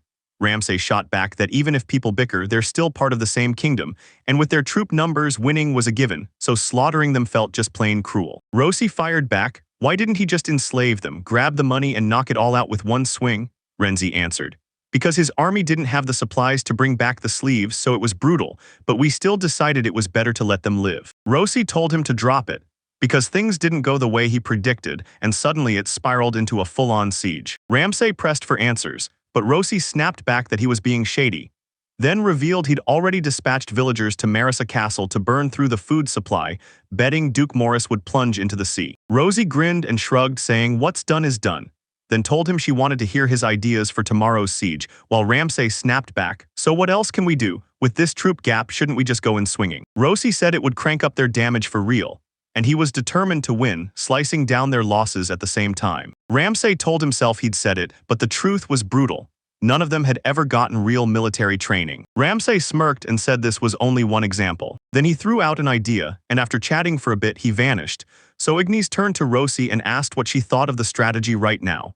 Rosie admitted it still needed tweaking, but said the overall direction was solid. He kept on insisting that, for a country lord, Ramsay was surprisingly sharp, and that Baron Hendrik should have known he'd have some damn fine pieces. Ignis snapped that getting new toys shoved in his face wasn't fun, and maybe he should slap his own mark on it too. Now it was May 23rd, and Morris was absolutely swamped with stress. He yanked Penilla close, demanding to know where the reinforcements were, and why they hadn't shown up. She told him she'd handle it and stormed out of the room, frustration burning in her chest. She slipped into the room, spotted Percy, and blurted out, "Good job." Pamela demanded where Licht was, and she snapped back that they pulled him in to help the soldiers. Pamela sat down, leaned in, and asked her if it was time to leave this. Percy leaned in and told Pamela that she and Licht had been plotting to slip out that night. Pamela froze, shocked she'd never heard a word about it. Then Percy snapped back, That's because you never told me. And told her to give it everything she had. Pamela Guard seethed at that and demanded they go round up the jewels they'd made, so the Count would have to pay for it. Right then Lit burst into the room and froze, looking absolutely troubled. Pamela let out a huge breath of relief, saying she was just glad he was safe. Percy lined in and demanded to know what was wrong. He said that something suddenly fell into his lap. Even as dusk rolled in, the Ironskin Forest refused to back down, yet they kept hurling attacks at the gates, without a single arrow. Pamela said it was faster to smash through the gates, and since there were so many of them, they should just hit the castle gates straight on. Lit nodded, stunned by how lopsided the numbers were, yet the gates still stayed shut and untouched. It was like they barely had enough troops to matter, like they never even planned to storm the castle. Percy said they must have been terrified of the Empire's reinforcements, like they'd never have dared to show up unless they were hiding there with their heads down. Then he demanded, "Tell me straight, was that really what you think?" Pamela shrugged off their plans and told Lick, "Forget it, how are we getting out of here?" Litz shouted that they were trapped in the middle of a raging battlefield, surrounded by enemies, so they had to vanish into the townspeople and slip away. And luckily, a bunch of villagers had somehow already fled into that castle for safety. Percy told him there wasn't any other option, and Pamela shot back that she'd pack everything in a flash, then ordered him to wait for her. Licht couldn't stop wondering what the Duke's army was really plotting, until he saw it for himself. The kingdom had some truly crafty strategists, and they ground the enemy down step by step without ever turning the damage into a full-blown disaster. On May 24th, Lord Douglas and Lord Dobie huddled up, tearing into every detail of the battle like it was about to ignite any second. Some said the anti-Empire force struck day and night, troops split, no sleep for anyone, and the real killer was the arrows. They were burning through them faster than they could replace them, and the lack of proper arrows was crushing their whole fight. He demanded his soldiers report had they found Licht and Percy yet. They shut him down fast. Nope, not a trace. Dobie snapped at him that it was enough already, reminding him they'd been boxed in by the Empire from the very beginning. They weren't planning to send reinforcements at all. They were nothing but pawns, set loose to bleed the kingdom dry. He told them to plan for tomorrow because reinforcements weren't coming and surrendering might be their only way out. Then he snapped the question to Douglas. "What do you think?" Douglas didn't hesitate. If they surrendered, every single one of them would be executed. So they chose to fight until the bitter end, going down like true warriors. Dobie said they could, but he knew they'd be yanking the whole townspeople and the soldiers right into it too. So Douglas warned that if it kept going, the townsfolk would get turned into sleeves, and they had to fight hard to lock in better peace terms. Right then, a soldier barged in and told Douglas the enemy was ramping up the assault, and that someone had to take charge on the front lines.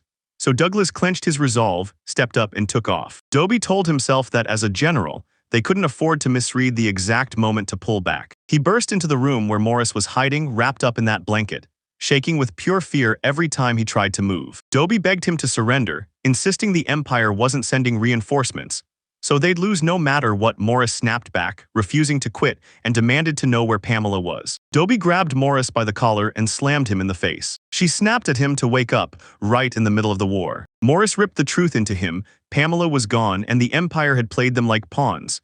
And when it finally hit, Morris just collapsed into silent, crushed betrayal. The spotlight snapped over to Ignis and Rosie.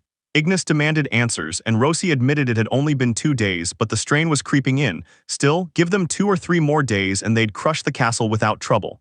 Ignis nodded like that proved it. Ramsay's plan had actually landed perfectly. Then bam, everything cuts to a flashback of Rosie and Ramsay's talk, where Ramsay pushed the idea to run the army in 3 shifts. He laid it out like a battlefield plan. Split the army into 3 groups, rotate the others so they take turns, and keep the tax drive burning day and night with the losses kept to a minimum. They didn't even use arrows, and that was the scary part. In a siege, getting fresh weapons was brutal, so if they kept skipping arrows, their supply would run dry in just a few days. Ramsay told them to soften their attacks for the first 2 days, so they could slice down the damage on both sides while slowly grinding the enemy down. Back in the present, Rosie blurted out that they had to shoot arrows to slam pressure onto the enemies pinned at the wall, and the crazy part was, even arrows without tops worked. If they kept at it for just 2 or 3 more days, they'd have to make sure the soldiers didn't waver. Right then, a guard barged into the tent. Agnes yanked him along, and he blurted out that the enemy looked like they might finally fold. And that bombshell left her reeling until after a while. While the other lords sat watching, Count Morris von Dodd rolled in with his companions. Bound tight and restrained, no chance to fight back. He dropped to his knees and sat there, locked in place. Ignis demanded to know why they suddenly changed their minds, and Morris told him straight up. He couldn't see any path to victory anymore, so he refused to hurt innocent people for nothing. He even said holding onto his own head for this was a small price to pay. He shot Agnes a look and she shot one right back. He swore he wouldn't speak another word, then he laid down his promise. He'd protect the soldiers in the towns, and no one would be forced into that horrible fate. Morris snapped that he had zero regrets, and then told him, "Behead me." Agnes snapped a command to his soldier. Then the man drew his sword in a flash and chopped Morris' head off in a single blur, ending his life. Then he threw a cloak over his body and sealed himself in shadow. Anis then leaned in and grilled Douglas and Dobie about what was going down inside the Count's territory. Dobie snapped that he wouldn't make excuses, because this mess was all on them, just puppets dancing to the Empire's tune. Dobie laid the whole story on him. First they begged Lord Morris to marry, then they swore they'd sent him a daughter with an ability. He'd been curious at first, but his bride never showed up. Sure, people tossed out convincing excuses about finding a proper match for the Count's household. Yet the truth was there never was a real plan in the first place. 2 imperial generals were sent as protectors, swearing full support. Then, right when they thought the prince was safe, they snapped their bows toward him. But once the fighting started, those generals were gone. No bodies, no trace. And he insisted they'd bolted beforehand, convinced the castle would crumble. They realized they'd walked straight into the Empire's trap. And with no reinforcements coming, surrendering was the only move left. He told him Lord Morris had truly regretted it, and that he hated himself for buying the Empire's sweet promises, because that one stupid trust turned into needless suffering for his soldiers and innocent citizens. So there was no choice. He had to throw his head on the line and beg for mercy for the citizens. Ramsay heard that and couldn't shake the feeling. Sure, the generals got infiltrated, but they vanished way too easily, and now he's staring at the bigger picture, asking what the Empire was really trying to do by stirring chaos inside the kingdom. They're going to be called in to map out the strategy, if that rumored genius Rosie has any say in it, and then Rosie presses the question, so what strategy? And Dobie told her he'd been going on about this siege nonstop. Being pounded day and night had finally crushed him, and those arrow attacks with no clear type had been driving him up the wall. Rosie instantly got what he meant and jabbed her finger at Ramsay, only for Ramsay to freeze, completely stunned. Everyone huddled together, buzzing about how young he was and how his idea was insanely clever. Renzi couldn't shake it. Why did she single him out? Rosie slapped her hands together to shut everyone up, then snapped that it was time to move on to the next matter. Ignis said he'd reveal Lord Dobby and Lord Douglas's fate soon, then ordered his guards to drag them away. Then he turned to the crowd and declared that it was time for rewards and honors, starting with the very first one. The campaign marched straight to General George. The whole crowd erupted in applause, and Ramsay couldn't shake the feeling that the moment was just a setup. But in the end, nobody actually stole the spotlight in this operation.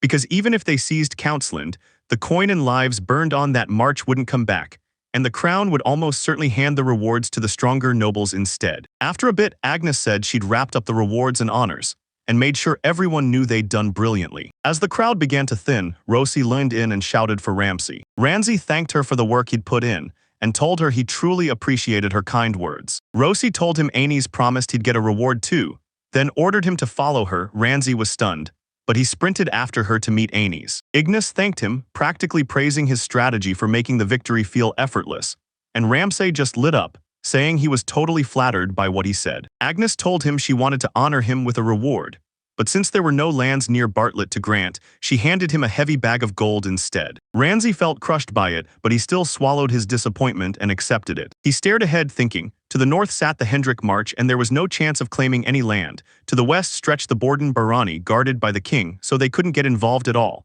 And to the south, the southern dominion stood in the way too. To make the lands thrive, they needed crops and the people to work them, but he knew they couldn't push their territory any farther. Agnes clocked the look on his face, and instantly knew exactly what Ramsay was fishing for. Rin told him, shoot for something higher, there might be a way.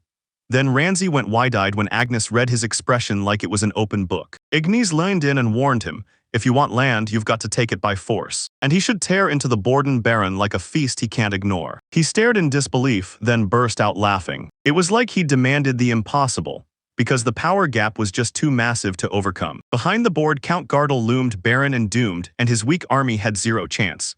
Ignis then pressed, asking whether the wounds Lord Darrell dealt him still ached. Instead of saying no, he always stepped in and offered his help to him. Ramsay went pale at that and blurted that he needed a moment to think it over. He shot back to Hawk, who had just seen it. I caught sight of a bag of gold in his hand, and I demanded he share the spoils with us, but Ramsay didn't even glance back. He just kept striding ahead. He caught himself thinking, Ignis is ready to help, but they aren't even neighbors, so how would that help anyone? Then he remembered the Bartlett versus Borden and Gardel coalition outcome was as clear as daylight. But for the townspeople to stay safe and unshaken, he couldn't let even the smallest spark of conflict spread. He figured he was supposed to enjoy the slow, steady grind while expanding the territory. But nothing was going right. He stormed back into his territory and spotted goats wandering all over the place. Veronica greeted him with open arms and he said, "Man, things here have gotten wild."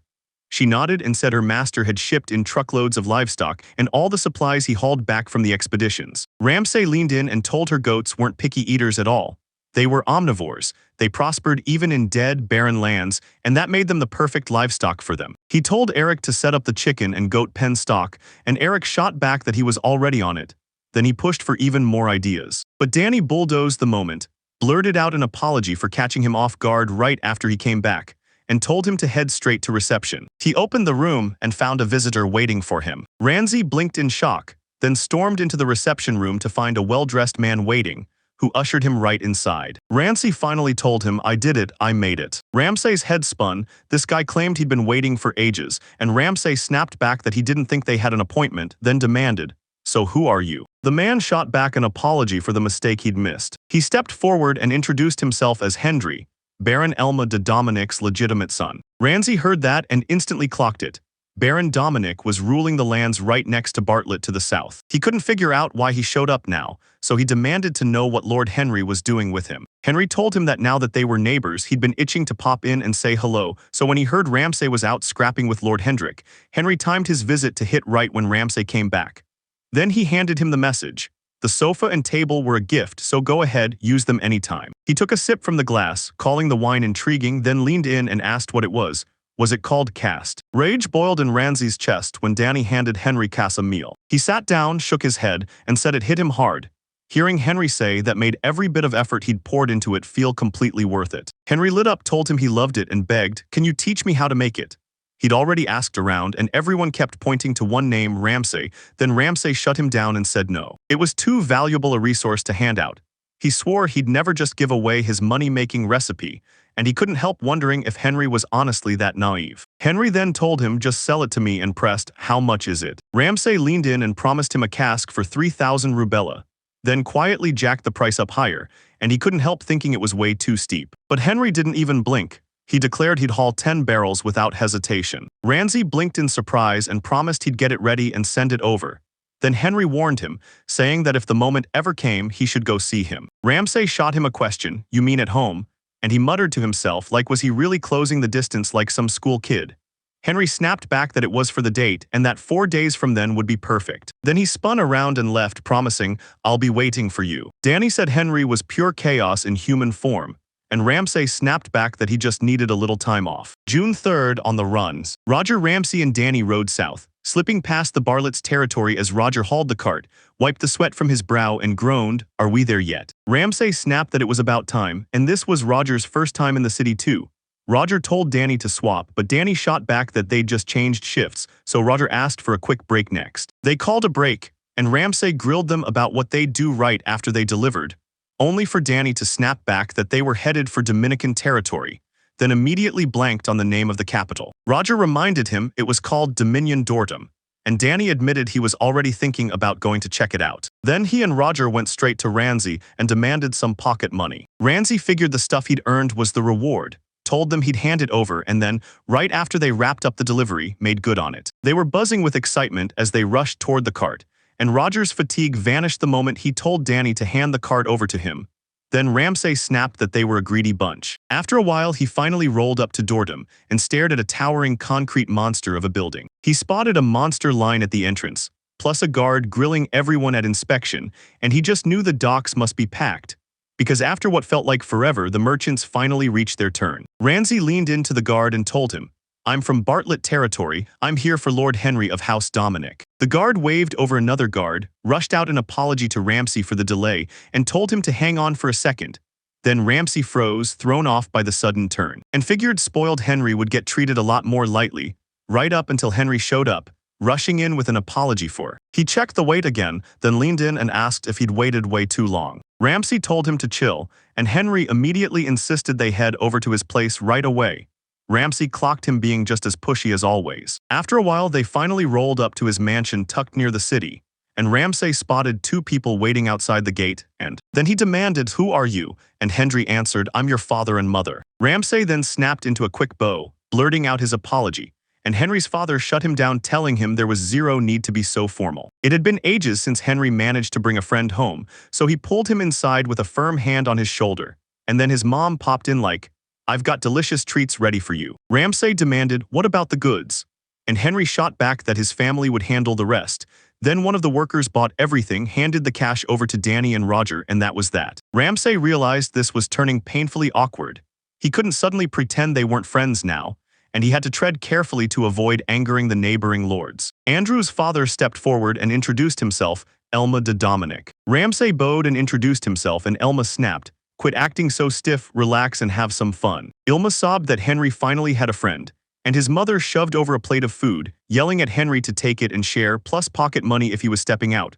While Henry flushed with embarrassment and snapped, "Enough of that." He shoved Ramsay forward, urging them to go, and Ramsay just thought, "Wow, this feels like a totally normal family." Henry ushered him into his room and ordered him to hang his coat wherever he pleased. Henry burst into laughter and admitted he'd just shown aside what he didn't want, and Ramsay lit up over the room, praising how it was packed with top-notch furniture. Henry said they were the kind of family who struck it rich through trade, and that his father had bought the title outright from a royal house that was on the brink. And because of that, the old-line aristocrats marked them as enemies. Ramsay looked at his parents' bright faces and thought they probably blamed themselves for his friendless life.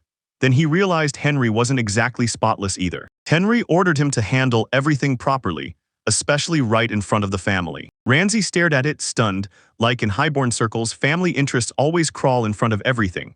He nodded along for a moment, sure, but inside he refused to play that game. He asked Henry if he could show him around the city, and Henry shot back, "You mean Dorodden?" Ramsay nodded and said it was a booming trade city, and they'd better put it on their plans for the future. Because as for whether they became friends, that was something he'd figure out only once he spent time with him. Henry grinned and said, "No one knows this city like I do, so I'll show you everything." They both headed outside, hit different shops and markets, and one shop owner suddenly caught Henry. Henry offered him some great wine and asked if he wanted a glass, but he flat out refused, said he was swamped today, then promised he'd swing by tomorrow, and Ramsay realized the whole town's people genuinely adored him. Henry spotted a fried bread stall and hustled over to the women there, asking for 2 fresh ones on the spot.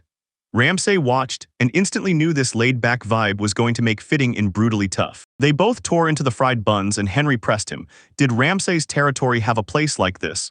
Ramsay grinned and said they usually hit hendos for their trading. Henry suddenly clocked what was going on and told Ramsay, "You can drop the formal stuff now, no one's got their claws out to scold you." Renzi nodded along and Henry chimed in that Hendo's was a massive city, but they weren't backing down and the trade would still happen. Ramsay cracked up laughing and nodded, agreeing on the spot. Just then a giant castle slammed into his view. Henry looked at him and demanded, "What's wrong?" Ramsay shot Henry a question. Was this church tied to the minor faith? Henry nodded and explained that the city was packed with empire merchants, and even their prayers had a special place set aside. Renzi's hands clenched in panic as he demanded, "So you're saying the Dominic family is pro-empire?" He realized that if things really went like this, the Bartlett family would end up clashing with Duke Ignace, while Baron Borden hit them from the west and Count Dominic closed in from the south.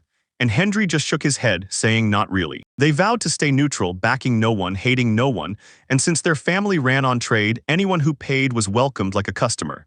He turned and left. The captain snapped that even a new hire who reached like them still got 0 offers from either side, and Ramsay shot back that he didn't have to beat himself up like that. Henry leaned in and asked, "So, did you find anything you actually wanted?" Ramsay's gaze snapped to a flower that demanded attention the moment he saw it. Henry said the flower had just arrived from the Empire, tiny but breathtaking, and Ramsay instantly clocked it, because she knew something about it was different. In his old life it grew in his grandma's garden, and when he saw it he just knew. That was a potato flower. He marched up to the florist, demanded that flower and snapped, "I'm taking it," while she stared back and said it would be 5 rhubarbara. Ramsay heard it and it hit him. They never even saw how valuable it was as food. Henry asked Ramsay if he liked flowers, and Ramsay figured it was smarter to keep his mouth shut. So he told Henry that picking flowers was a gentleman's pastime. Henry shot him a weird look, grabbed him by the arm and promised, "I'm taking you somewhere amazing." He dragged him into a shadowy alley and Ramsay demanded, "What kind of shop is this, and is it actually safe to walk down a place like this?" Henry just grinned and told him, "Don't sweat it, I'm a regular here." They reached the shop's door. There was a guard waiting. The man greeted Henry and Henry introduced Ramsey like, "This is him." Ramsey grinned at the man, told him it was great to meet him and fired off the question, "What kind of place was this?" The man snapped, "Yeah, this is a slave shop and I'm the owner, Morris." They both stepped into the shop and Ramsey's gut twisted. He'd heard terrifying rumors about the place, and this was the first time he'd ever walked inside. He asked Henry what he usually did here, and Henry said he was hunting for someone to play with today. Then they'd get hauled to his house afterward, hired on the spot and paid too. Henry walked off grinning and Morris leaned in to tell Ramsey, "If you like someone, don't stay quiet, let them know." Ramsey remembered Veronica telling him they needed sleeves too, and he snapped. No way was he letting whatever haunted him from his past life stop him from buying them. He glanced at the racks and saw sleeves for every age and every gender, each one tagged with a different price. He spotted a door and immediately grilled Morris, asking what on earth was hiding behind it. Morris leaned in and asked, "So you interested, want to come take a look?" He nodded in agreement, and they both burst into that massive hall. Morris explained that this was where they rounded up the old nobility and priests, or their kids, basically every highborn soul they could find. He said they were proud, hard to manage, and few buyers even wanted them. But the moment someone did, they were worth a fortune and sold for top dollar. Ramsey caught it and thought, so people like me or even higher nobles are being treated like sleeves around here. Then a boy in chains sat waiting. Inside the dungeon, the meeting was about to begin, and fate was about to snap into place.